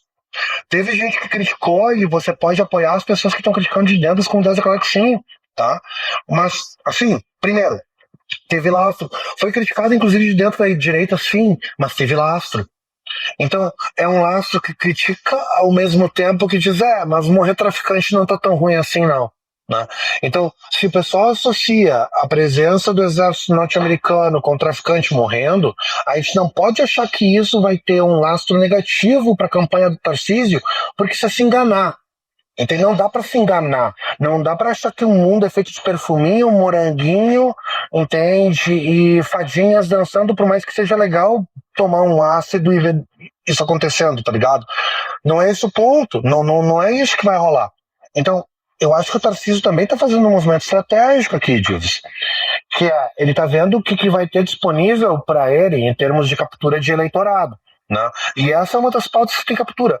Eu sei que tem um monte de ouvintes do Vira que vai me dizer, sim, Fabrício, mas dentro da periferia tem um monte de... Eu sei que tem um monte de gente que critica isso, mas adivinha só, esses eleitores não estão em disputa. Esses eleitores vão votar no PT.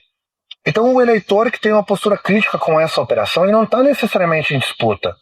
O eleitor que está em disputa, infelizmente, é o eleitor que tende a ter uma postura um pouco mais simpática a esse tipo de operação. E é para esse eleitor que o Tarcísio está falando, não é para você, ouvinte do Vira Casacas, que tem uma postura crítica com relação à postura da política. Da polícia. Sabe por quê? Porque você, eleitor eleitor também, né? Mas ouvinte do Vira, que tem uma postura crítica com relação à polícia, nisso aí, a direção, você não está em disputa, cara, é desperdiçar dinheiro botar grana em você. O Tarcísio não está interessado em ti. Então, o ponto aqui, me parece, desse jogo que envolve a política externa norte-americana também é esse. Só que isso coloca o Lula em mãos lençóis pro ouvinte do Vira Casacas. Por quê? Porque o Lula sabe que o ouvinte do Vira Casacas vai votar no Lula. Então o que ele vai fazer? Ele vai adaptar o discurso dele para conseguir adaptar pelo menos um pouquinho, apelar um pouquinho para esse camarada, né? E aí vai entrar essa articulação. Então eu desconfio que nós vamos ver daqui para frente cada vez mais uma tentativa de flexibilizar essa discussão que o Divan está trazendo, que é da definição de terrorismo e de como nós encaramos o combate à droga. Porque isso é uma forma de articulação e barganha com o governo norte-americano, mas barganha também com o eleitor, né? Porque tem uma barganha com o eleitor aqui, que primeiro vai dizer, sinto muito aí, camarada, crítico das operações policiais, o teu voto eu já tenho. E desculpa se eu tô soando cínico, mas isso faz parte do cálculo político, gurizada. Então isso vai entrar na barganha do ano que vem, vocês podem ter certeza que vai. E quando estiver entrando, eu acho que é porque também tá rolando uma política de 2 níveis, tá? Agora, se o Tarcísio ou o Flávio for eleito ano que vem, e isso não tá fora das possibilidades, tá bom? Não tá. Tem uma probabilidade que eu considero relativamente grande. Eu acho uma probabilidade de 30%, que é onde eu colocaria, da oposição ganhar no Brasil. Isso é uma probabilidade grande pra cacete. E eu acho que hoje a probabilidade de uma vitória da oposição tá na casa dos 30%. Eu acho grande. Eu não acho uma probabilidade pequena. 30% de mobilidade é mega racional, cara. Pô, você brincaria de roleta russa? Não, né? Roleta russa é 20.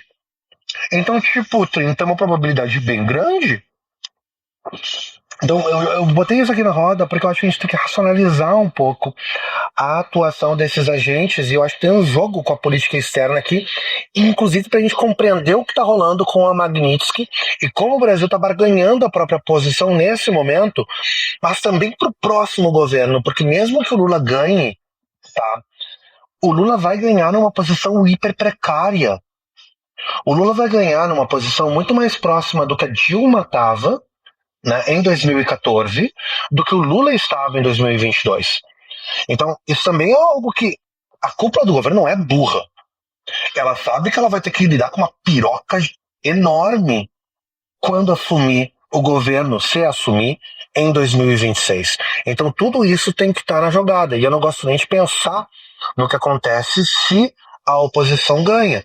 Por quê? Porque uma vitória da oposição é uma vitória da oposição com o Senado e com a Câmara, né? Só não vai ter o judiciário, mas o nosso judiciário é adesista, né? O nosso judiciário é pragmático, então muda rapidinho. O nosso judiciário não é... Isso aí ficou muito claro com o Temer. Nosso judiciário não é suicida. Nosso judiciário se hibridiza. A Rosa Weber se hibridizou rapidinho na hora de julgar, né, a admissibilidade do habeas corpus do Lula. E ela era uma juíza, abre aspas, progressista, fecha aspas. Ela se hibridizou. Então, não dá para também achar que o nosso judiciário é permeável. Não, ele é impermeável, ele permanece o mesmo independente do governo. Né? É uma característica. Conti, deixa eu só entender uma parte aí do que tu tava falando, assim, tu falou muito do Tarcísio, tu tá confiante que o Flávio Bolsonaro vai abrir mão da candidatura dele? Tu acha que ele é um candidato inviável? Porque assim, ele já apareceu com aquele negócio do nós podemos negociar aqui, né, se eu vou ser candidato ou não. Qual é a tua visão disso aí? Porque assim, ó, ou é um negócio de ele tentar fazer alguma espécie de negociação com o cargo, né? E me parece, pelo menos nesse panorama nacional, que ele é uma figura mais fraca do que um Tarcísio, por exemplo. Né? Daí deixar o Tarcísio em São Paulo... Excelente pergunta. Eu acho que tá na fase da barganha. Tá na fase da barganha para todos os lados. O Flávio tá barganhando, sim. Assim, ó, o Flávio só tá largando o balão de ensaio. É balão de ensaio atrás do balão de ensaio. Então eles estão largando os balões de ensaio e estão vendo, eles estão numa abordagem um pouco empirista. Eles estão jogando as coisas na parede e vendo se gruda na parede, o que funciona, o que não funciona, tá? Essas pesquisas da Quest que estão saindo também são um pouco esses balões de ensaio, é só ver quem é que está financiando, né? Então, nada contra, tá? A Quest é um grupo tão legítimo quanto qualquer outro, eu só estou dizendo que é importante ver quem financia, como é importante ver quem financia qualquer coisa, beleza? Ninguém aqui é criança, né, para achar que existe, não, são imparciais. Pelo amor de Deus, cresce. Né? Não existe pesquisa imparcial. Então é importante ver quem é que está financiando. Agora, o que eu colocaria é que me parece que está no momento de barganha, não tem nenhuma definição. A única definição é que não vai ser o Jair. Até porque não tem nem saúde, eu acho. Tá, o Jair me parece estar mais pra lá do que pra cá, assim, não dá pra fingir aquilo lá, não. Tipo, o cara não tá bem, né? Então acho que o Bolsonaro não encara uma campanha presidencial com a saúde dele do jeito que tá. Não nesse momento. Teria que acontecer alguma coisa, sei lá, intervenção do Padre Pio, porque com a saúde do cara do jeito que tá, ele não consegue encarar uma campanha. Agora, se vai ser o Flávio, se vai ser a Michele, se vai ser uma chapa do Tarcísio, se vai ser o Ratinho, né, o Ratinho Júnior, me parece que está sendo uma grande barganha nesse momento. Quem for lançado diz alguma coisa sobre como a situação vê as chances, a oposição vê as chances de ganhar o executivo, tá? Então isso é bem importante também dentro dessa jogada. Muito bem, Gabriel Divan. Olha, eu falo do Tarcísio, da minha parte, porque é o último que brilhou em alguma pesquisa com bastante, né, possibilidade, mas principalmente porque a suposta candidatura ou a proposta de candidatura do Flávio nunca me pareceu séria. Não que não possa ser o candidato deles, né? Pode, todos podem. Até a dona Michele pode, né? Agora, me parece Dona que Michele é uma candidata perigosa, viu? Dona Michele é uma candidata perigosa. Digo mais, não é a mesma coisa que Damares, cara. Né? Damares pro Senado fumou lá, né, no Distrito Federal. Vai rindo.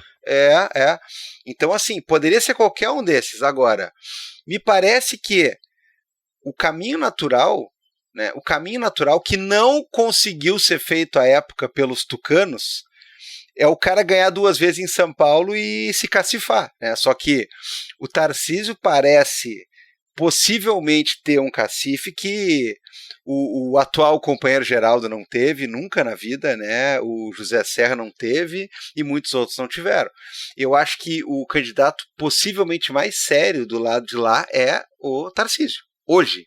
Eu não sei o que vai acontecer amanhã no Brasil, a gente não sabe nada nunca. Não dá, cara, 6 meses no Brasil é uma fucking vida, não tem como saber o que vai rolar, tá? E tem muita coisa que tá sendo barganhada. Então, por exemplo, esses números que saíram do Flávio, que o Flávio teve números melhores que o Tarcísio, é real, não importa, foda-se, teve uma amostragem aí que o Flávio ficou na frente, é só isso que nos interessa, tá? E o Flávio tem mais reconhecimento de nome. Agora, o Flávio vai conseguir articular os financiadores? Não vai. O Tarcísio vai? O Tarcísio empolga.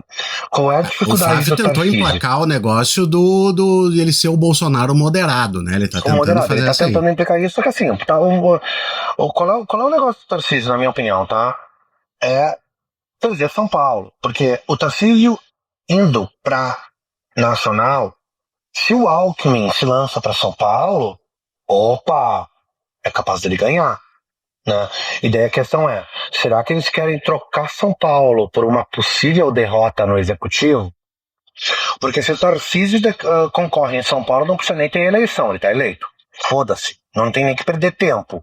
Tipo, se o Tarcísio se lançar para São Paulo e a esquerda perder energia com a eleição para Executivo, é questão de virar o Coringa. Porque, tipo, cara, tá perdendo dinheiro, investe tudo no legislativo. Não perde dinheiro disputando um executivo que tu já perdeu. Lança um cabeça de bagre pra largar de boi de piranha e disputa o Senado, disputa a Câmara. Em nível estadual também, né? Porque vai precisar ter oposição na Câmara de São Paulo, na estadual. Então foca no legislativo, pelo amor do bom Senhor Cristo. Não adianta tentar disputar com um cara que vai ganhar. Não, mas já ganhou, perdeu tempo. Agora, em nível nacional, lançar o Tarcísio, daí é um outro raciocínio, né? Vão ter que meter dinheiro no Tarcísio, que vão tirar de outras campanhas, né?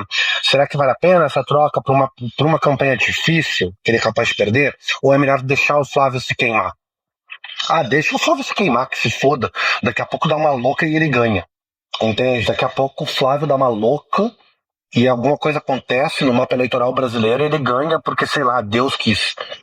Porque, de novo, gurizada, não importa quem for o candidato à oposição, menos de 20% de chance não vai ter. E eu me recuso a achar 20% de chance pouco. 30% o Tarcísio, hoje. Mas 20% não é pouca chance, cara. Não é. A gente precisa parar de achar que 20% é pouca chance. Acontecer alguma coisa que tem 20% de chance de acontecer não é anormal. Olha o Inter, cara. O Inter não caiu. Não é anormal o Inter não ter caído. Acontece. Olha, no meio da... É o Inter, não tem jeito. No meio da confusão, olha o Inter. O Inter. Mas o Inter tinha 20% de chance de não cair. Não caiu. Foi estranho. Não foi. Coisas com 20% de chance de acontecer acontecem. Gabriel Divan. Pois é, cara. Esse é um bom raciocínio, né, velho? Coisas com 20% de chance acontecem, né? Mas de fato, cara, daria para fazer um programa inteiro sobre várias coisas, né? Agora, eu quero a interpretação de vocês rapidinho sobre o que se aventou na semana passada, rapidinho mesmo, né? Porque, como eu disse, daria um programa inteiro sobre cada uma dessas coisas. Sobre o discurso do Jacques Wagner, né, se é realmente algo do tipo assim, olha, como é que é o There is no alternative, né, caboclo, né? É o Jacques Wagner dizendo assim, não falei com ninguém, mas já vamos negociando uma vez aqui, né? E vamos nessa. Tudo bem que Jacques Wagner não é exatamente assim, né? Ele tem tarimba e tem história dentro do partido, mas não é exatamente assim o parlamentar petista de que todos gostam muito, né? Mas é isso, ó. Temos que negociar mesmo. E aí surge, né, um boato de que havia uma negociação já envolvendo o pessoal do Supremo, e o Wagner meio que ou abre uma nova frente ou meio que confirma as coisas quando ele diz assim, não, eu comecei a batalhar por isso aqui mesmo porque eu tomei coragem, eu não falei com ninguém lá de cima, e aí no mesmo dia o Lula diz assim, se isso aí cai na minha mesa eu veto, porque não tem nenhum sentido esse negócio. Ou seja, né, a gente já está vendo um conceito de governabilidade que foi substituído, né? Não é mais governabilidade. É só você se acadelar e pronto, e simplesmente recuar cada vez mais e dizer que está cada vez mais impossível e ceder cada vez mais. Olha, não quero ficar naquela ilusão dos caras que dizem assim, não tinha que ceder nada, nunca. O Lula tinha que baixar uma medida provisória e acabar com a Igreja Universal e não sei o que, e declarar o comunismo. Cara, né, tem gente que até hoje fala essa bobagem, né? Tinha que só estatizar a Globo. Não. Agora, tem um outro lado dessa moeda que esse eu considero verdadeiro, né? Os caras recuam, sim, e é uma vocação pro recuo muito impressionante. Falando em Inter. Pois é, mas eu não sei se é uma vocação pro recuo, Diva, ou se é só uma constatação sobre a situação dentro do Congresso. Eu acho que a primeira coisa é que a gente tem que se dar conta do que foram o governo Temer e o governo Bolsonaro em termos da articulação dentro do Congresso Nacional, particularmente a questão das emendas. Porque, assim, o que aconteceu desde o governo Temer, cada congressista no Brasil é um pequeno presidente, né? Não existe mais a barganha que existia dentro do Congresso Nacional. Com a questão das emendas, o congressista, né, o deputado, o senador, ele tem uma autonomia bizarra para implementar a própria política, porque ele tem um orçamento que ele mesmo aplica através das emendas. É um troço bizarro. Isso tirou muito poder da articulação. A Casa Civil perdeu muito poder desde o governo Temer, porque a Casa Civil que fazia essa articulação, ela acaba perdendo o poder e o Congresso ele faz pressão em cima do governo na questão das emendas, que é uma pressão brutal, que nós vamos paralisar essa porra. Né? Então, por um lado, eu acho que o recuo também é uma constatação do poder, da perda do poder presidencial dentro do Brasil desde o governo Temer, não é nem do governo Bolsonaro, é desde o governo Temer. Né? Então, e essa articulação, que eu acho que é um pouco o que eu, na miúda, né, essa era do gangsterismo a céu aberto, né? Porque, cara, é uma barganha num nível hardcore. Né? Então, para adotar uma linguagem aqui bem liberal, né? A gente não tem mais consensos políticos no Brasil. Tu não tem mais o consenso político no nível do que, sei lá, John Rawls chamaria de fairness, né? Consensos justos. Tu não tem um consenso justo, tu não tem um consenso que é uma argumentação dentro de um modelo de racionalidade pública sobre política pública, sobre burocracia. Isso acabou. Mas nunca existiu de verdade. Tá, mas existia de mentirinha. Eu sinto muita falta de quando existia de mentirinha, irmão. Era muito gostoso quando existia de mentirinha. Entende? Agora não existe nem de mentirinha. E agora é barganha pura. Entende? É o cara chegando e tá aí. Qual é que vai ser o ministério que vai rolar pra gente passar aquela miséria que você quer passar? Então, pro governo conseguir passar uma miséria sem ter que ser por atos executivos, tem que passar pelo legislativo, porra, tem que fazer esse joguinho de barganha. Então, eu não acho que é tanto uma questão de ceder, é mais uma constatação da perda do poder do executivo nesses últimos 15 anos no Brasil, entende? Perdeu-se muito poder do executivo já desde o primeiro governo Dilma, né? Mas desde o governo Temer é um troço marcante, né? E é claro, consequentemente, o judiciário aumenta muito o poder, porque o judiciário acaba tendo que fazer muitas coisas, porque o legislativo está mobilizado só para as pautas específicas do legislativo, com o selectorado do legislativo, e o executivo tem pouco poder para mover coisas, daí o judiciário acaba se empoderando, né, nesse contexto. Tem um efeito aí que é um efeito distributivo, no fim das contas. Mas tudo isso para te dizer, eu não sei se eu concordo que a gente está com cedendo muito. Eu não sei nesse contexto o que dá pra fazer. Eu acho que... E um pouco o Demore escreveu um troço que eu achei muito bom sobre ser uma espécie de reset também, que está tentando se dar pro ano que vem. Então agora também tem uma articulação que é um pouco essa tentativa de dar um reset pro ano que vem. Tá, ó, peraí, tem que recomeçar o ano político e a gente vê de onde é que vai recomeçar isso aí, né? E no certo sentido eles já estão começando a ver as roupas pro próximo governo, entende? Porque ano que vem já é transição, irmão. Ano que vem já é transição, não dá pra se enganar. Vai ter muito pouco governo ano que vem. Vai ter muito gasto, mas vai ter muito pouco governo, porque tudo que o governo tentar fazer vai ser bloqueado. Olha o que tá acontecendo com a nomeação do ministro do Supremo. Porra, isso é fraco. Pra te ver como o governo tá fraco. Eu nunca tinha visto demorar tanto pra nomear, né? Nem lançaram a sabatina ainda. Eu acho que isso é um pouco também um sinal de perda de poder político, assim, de barganha. Mas é o que eu acho assim, ó. A questão toda ia passar. Em votação numérica, ia passar, né, a dosimetria. Tudo bem. Né, a da Câmara, as coisas da Câmara, as coisas mais malucas da Câmara não passam no Senado, mas elas ganham uma ensaboadinha e passam, né? Ela não passa direto, um cano reto, assim.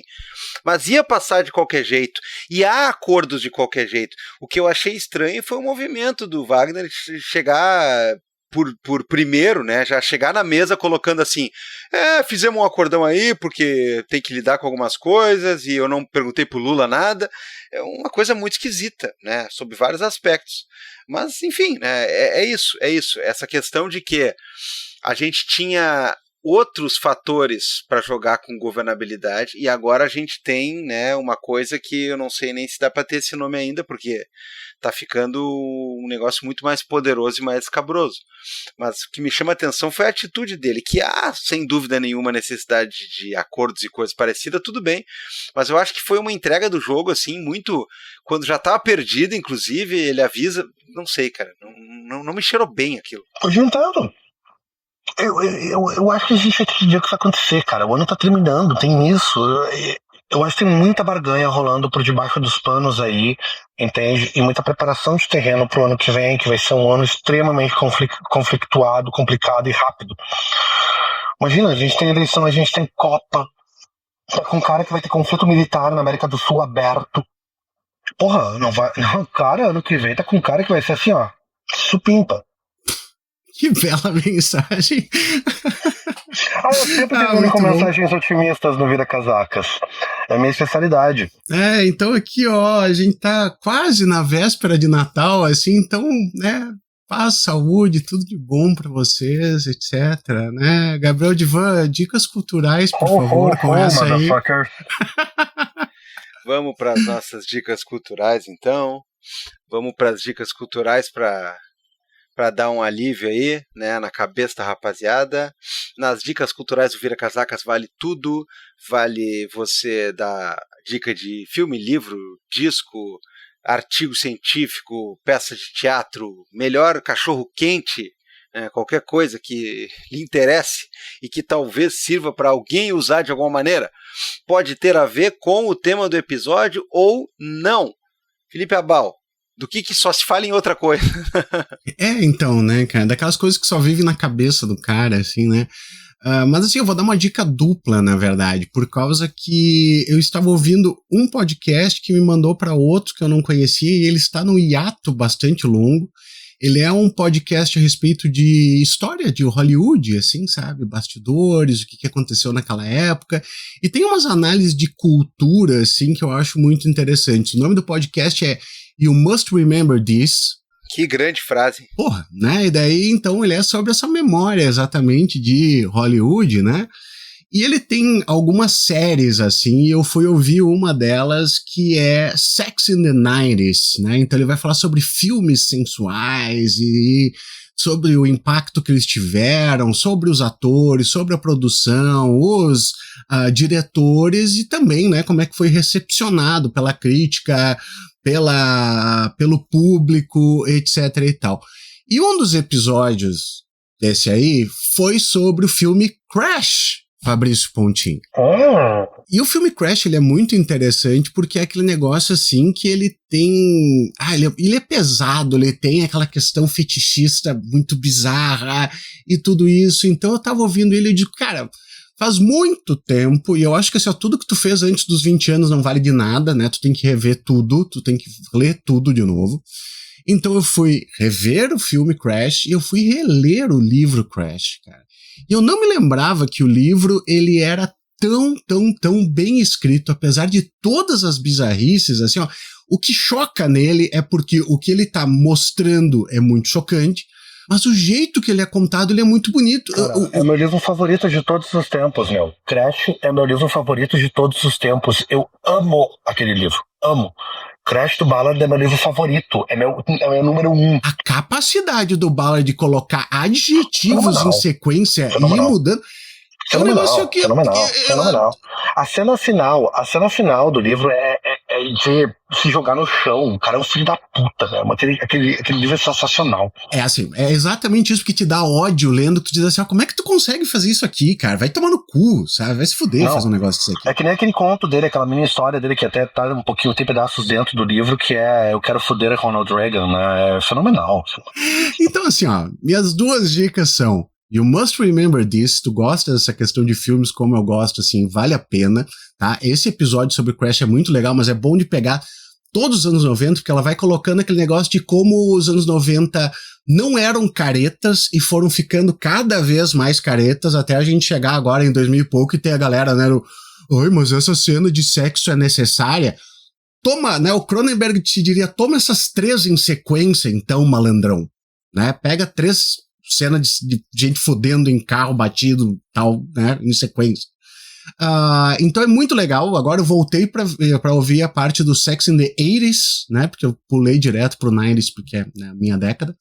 E então o livro Crash do Ballard, porque é foda. Crianças leiam e se livrem desse damarismo cultural de não pode ter as coisas, não pode... Não, é isso aí, é sujeira, é loucura, é perna amputada, é isso aí que as gurizadas deveriam estar querendo, é o normal. Inclusive eu falei aqui neste podcast, nesse glorioso veículo, né, que tem o último filme do Cronenberg, que é aquele The Shrouds, né, que eu achei assim meio chato. Tu que é chato? E tem algumas coisas que... Não, cara, mas parece que ele pegou uns troços do Crash e disse assim, eu vou botar de novo aí uns 40 anos depois, porque ninguém vai notar, né? Tem uma cena que é basicamente a mesma, assim, eu fiquei, meu velho, puta que pariu. Mas, eu concordo que ele perdeu a mão depois de um tempo, assim, mas tudo bem. Mas se bem que assim, eu gosto dos filmes do Cronenberg que não são os que todo mundo gosta, né? Assim, o próprio Crash, Videodrome, não sei o que, eu gosto mais de umas outras coisas, assim, dele mais urbano, né? Tipo aquele Marcas da Violência. Aquele é maravilhoso também. Eu acho a história em quadrinho do Marca da Violência é muito bom. O History é história de violência. Tem uma história em quadrinho, né? Ele é baseado numa graphic novel. A graphic novel desse aí é maravilhoso. O Eastern Promises também é maravilhoso. Ali, aqueles dois, quando ele fez aqueles dois, ele tava unfuckable. Tava incrível. É aí que tá, cara. Eu gosto desse aí. Eu gosto muito de um filme que fala-se muito pouco. Ele é meio bizarro, que é aquele Mapas pras Estrelas. Eu acho do caralho. Esse é do caralho também. Eu gosto eu gosto da adaptação. Eu gosto até dos últimos. Eu sou muito gato do Cronenberg. A adaptação que ele faz do Cosmópolis, do DeLillo, eu acho massa também. Mas enfim, vamos lá. A dica não é essa. Já tá um overdose de Cronenberg aí pros ouvintes, né? Caso queiram. Tem Cronenberg com e sem robozinhos, com e sem cicatriz. Não, brincadeira, cicatriz tem sempre, hein, galera? Olha só. É o seguinte, meus amigos. O Felipe falou de sexo nos 80, sexo nos 90, né? Eu gostaria de lembrar você o seguinte: não basta na Globo ter Malhação, depois novela das 6, depois novela das 7, depois novela das 8, que hoje em dia chamaram de novela das 9, né? Não sei se vocês lembram que um tempo atrás tinha uma outra coisa que era tipo assim, uma novela das 11. Era uma espécie de uma outra novela que passava como se fosse uma minissérie com um clima um pouco diferente, e aí geralmente tem uma putaria a mais, aparece uns peitos de fora, né, uma violência, uma linguagem um pouco mais ousada e tal. Cara, tem uma espécie de novela das 11, né, porque eu não consigo encaixar ali nenhum outro horário, que é uma série e é uma série muito interessante, e ela não traz nada de novo, porque todo mundo conhece a história de Core Salteado, mas é interessante filmar ele de um jeito bem bacana, né, e de um jeito que meio que facilita para alguém, porventura, resista a conhecer essa história tão importante aí do Brasil, que é a Ângela Diniz, né, assassinada e condenada, e uma série que tem, agora não lembro quantos episódios tem, mas é curtinha. E ela conta a história, basicamente, pegando muito do hype de uns anos atrás, né, da reportagem em forma de podcast da Praia dos Ossos.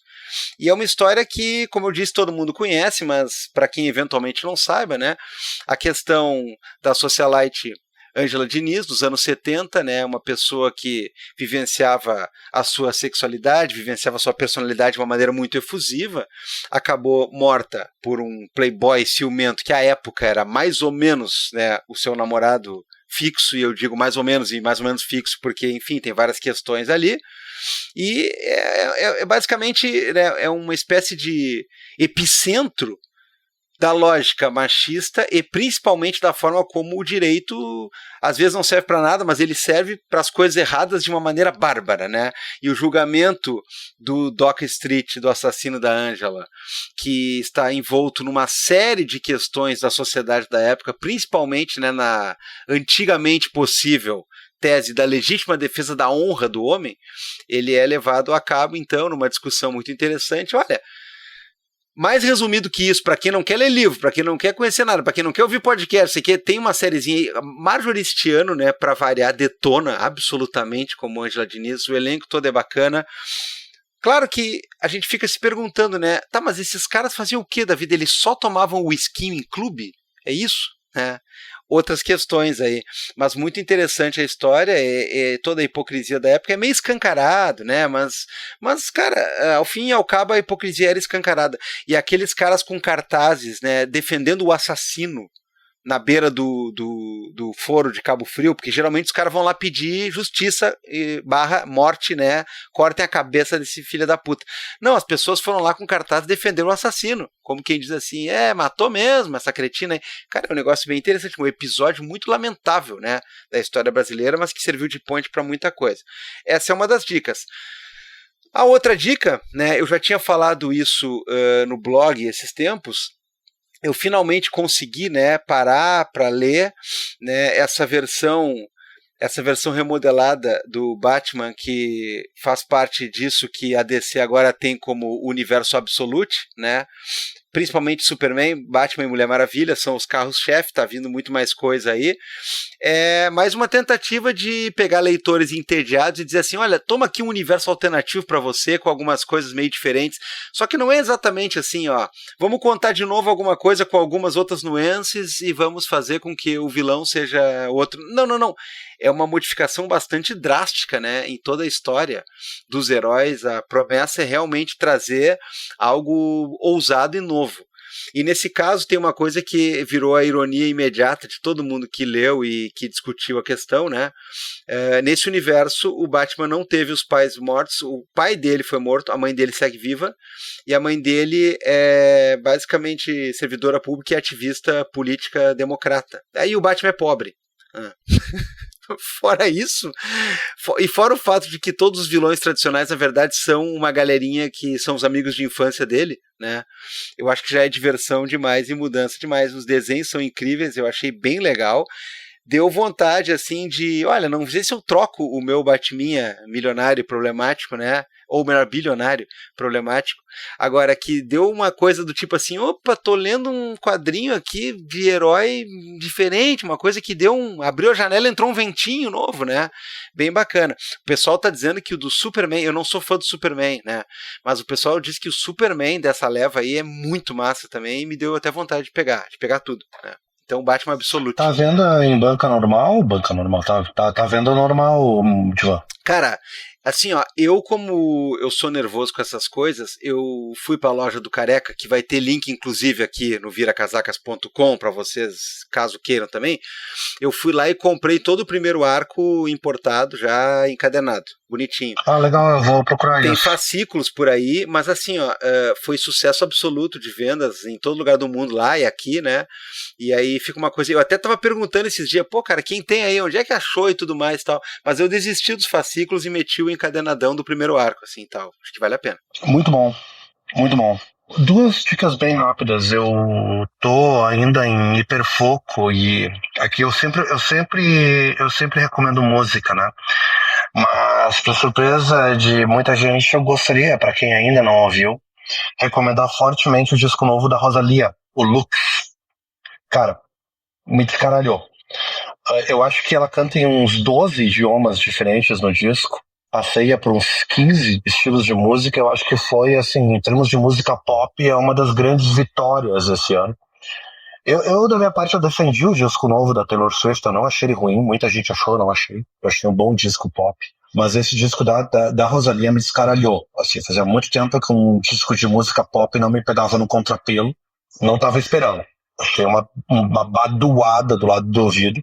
Tá todo mundo falando, e daqui a pouco tá todo mundo falando, a gente fica desconfiado. Mas nesse caso valeu a pena, tá? Então fica aí a dica. O Lux da Rosalía, pra quem quer ouvir música pop a fuder.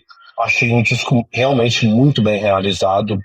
Eu tô louco pra ver a parte visual dele. Acho que a parte visual vai ser incrível também. Me surpreendeu muito.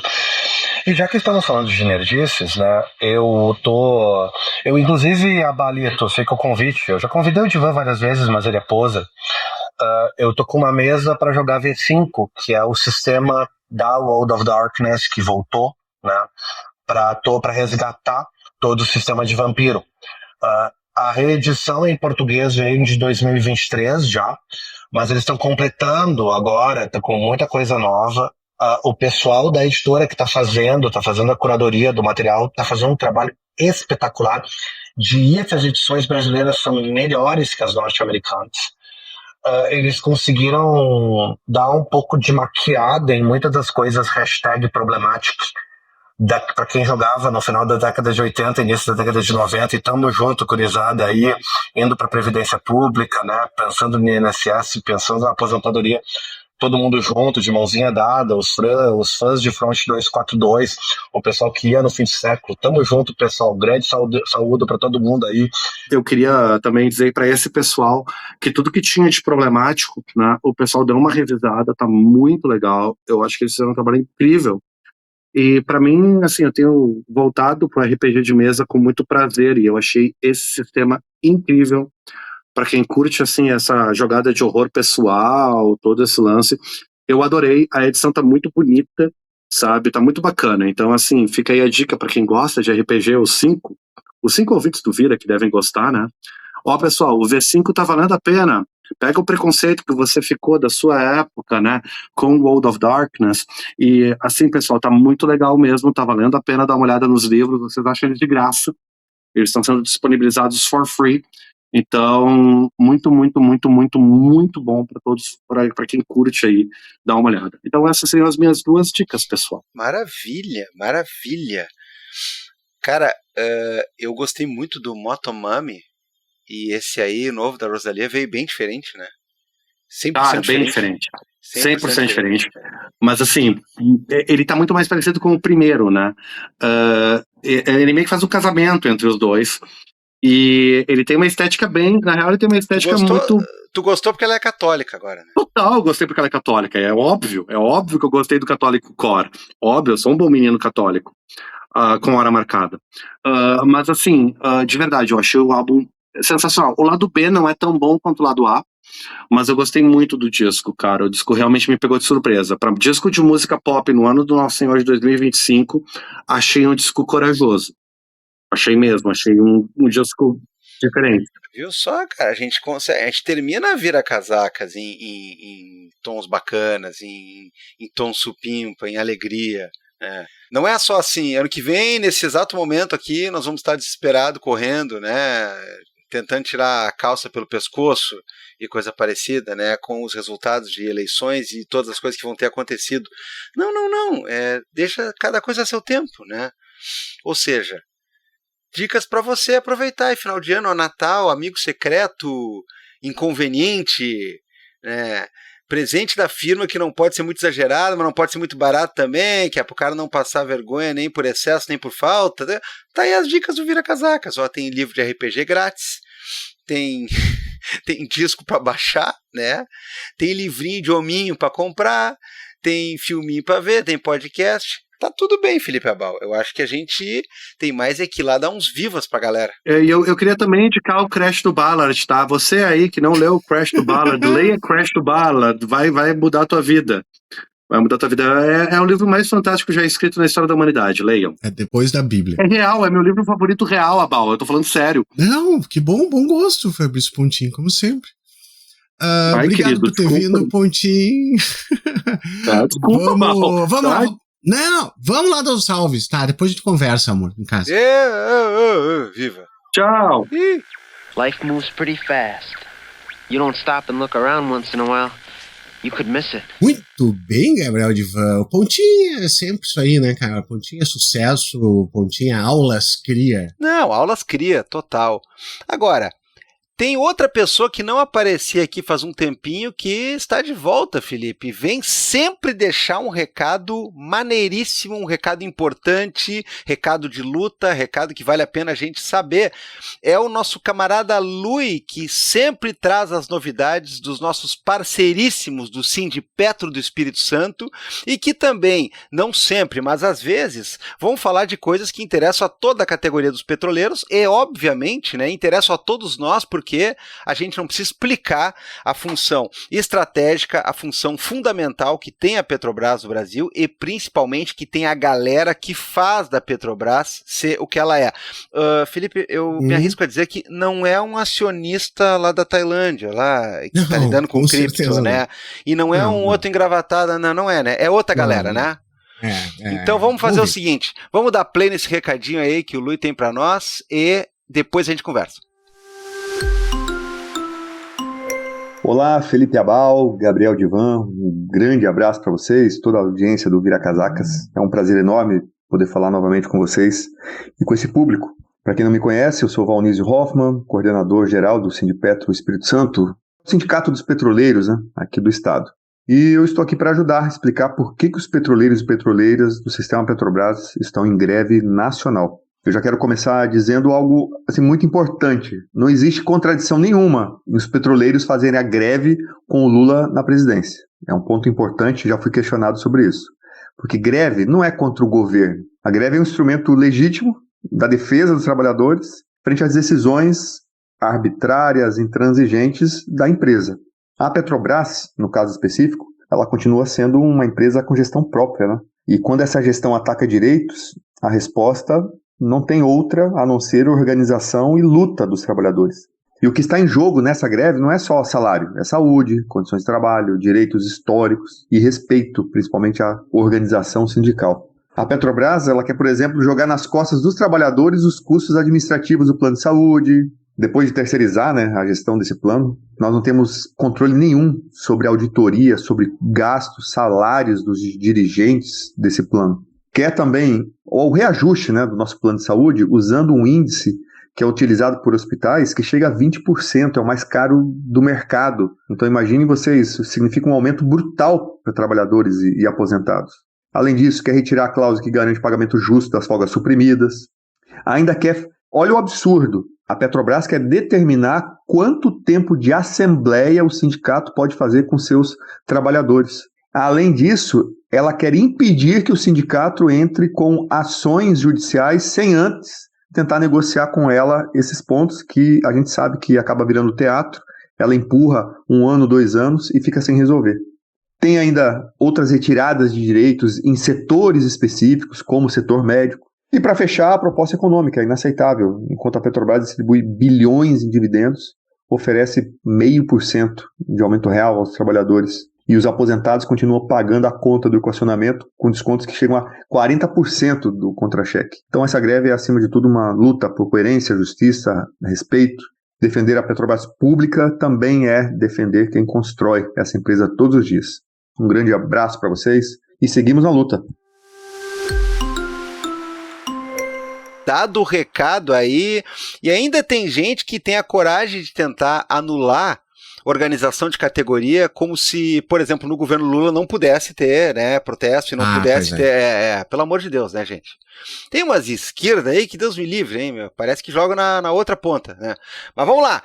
Vamos lá, Felipe Abal, temos que dar vivas de Natal, Vamos. vivas natalinos, vivas que vêm com a rena. Olha só, cara, eu tenho, falando em esquerda, Gabriel Divan, quem nos mandou um e-mail muito legal foi o Jefferson, ele é do Levante Popular da Juventude, ele mandou uma mensagem lá no Insta e disse o seguinte, ó, queria ver da possibilidade de pelo menos um salve para nosso acampamento, chamando a juventude de todo o Brasil para em fevereiro, Gabriel, ó, não tem planos para fevereiro? Fevereiro Tem carnaval. Mas sabe o que também tem? Acampamento em Nova Santa Rita e um assentamento do MST para comemorar 20 anos de luta. Olha que massa ali, ó.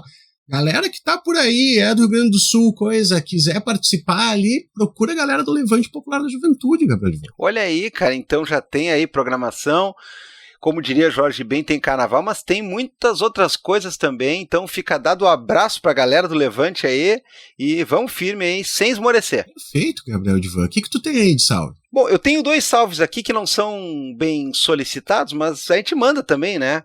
O Miguel, o El Miguel, e Sim. o Daniel Eberhardt, nossos fiéis ouvintes aí, que estão sempre se manifestando, os 2 vieram com uma encomenda para o professor Felipe Citolin Abal, porque os 2 vieram com uma reportagem dizendo assim, o cara que é o bilionário dos criptomoedas da Bélgica, ele está tentando construir uma Dubai no Caribe e mais uma vez nós temos uma aventura de bilionário tentando formar países libertários e puta que o pariu e não sei o quê. Todo mundo lembra de ti, cara. Tu tá virando o cara, né, que basicamente é o arauto misturado com o denunciante, misturado com o grande narrador dessas aventuras abiloladas. Então, né, quando pinta alguma coisa assim, a galera lembra do RT comentado, e você sabe que além do Vira Casacas, a gente tem colunas. Final de semana, sexta-feira, às vezes sábado, né? A gente tem colunas. E aí tem o RT comentado, contando essas histórias e outras. Tem as crônicas do Armagedon, do Evárzia com o Carapanã. Tem o Aparte comigo falando do mundo jurídico. Muito bacana, né? Agora é assim, né? O cara que é lembrado quando algum milionário tenta fazer alguma merda como essa, né? É isso aí, mas me mandaram até por WhatsApp, cara. Então, assim, eu já tô de olho quando der merda, né? Aí a gente volta e fala do negócio, assim. Ah, e olha só, a Tininha, ela disse, pelo amor de Deus, né? Ilustra o RT com alguma foto do cara, né? Porque ela procurou no Google, veio um monte de coisa, veio até foto do Momoa. Do Dante Reyes?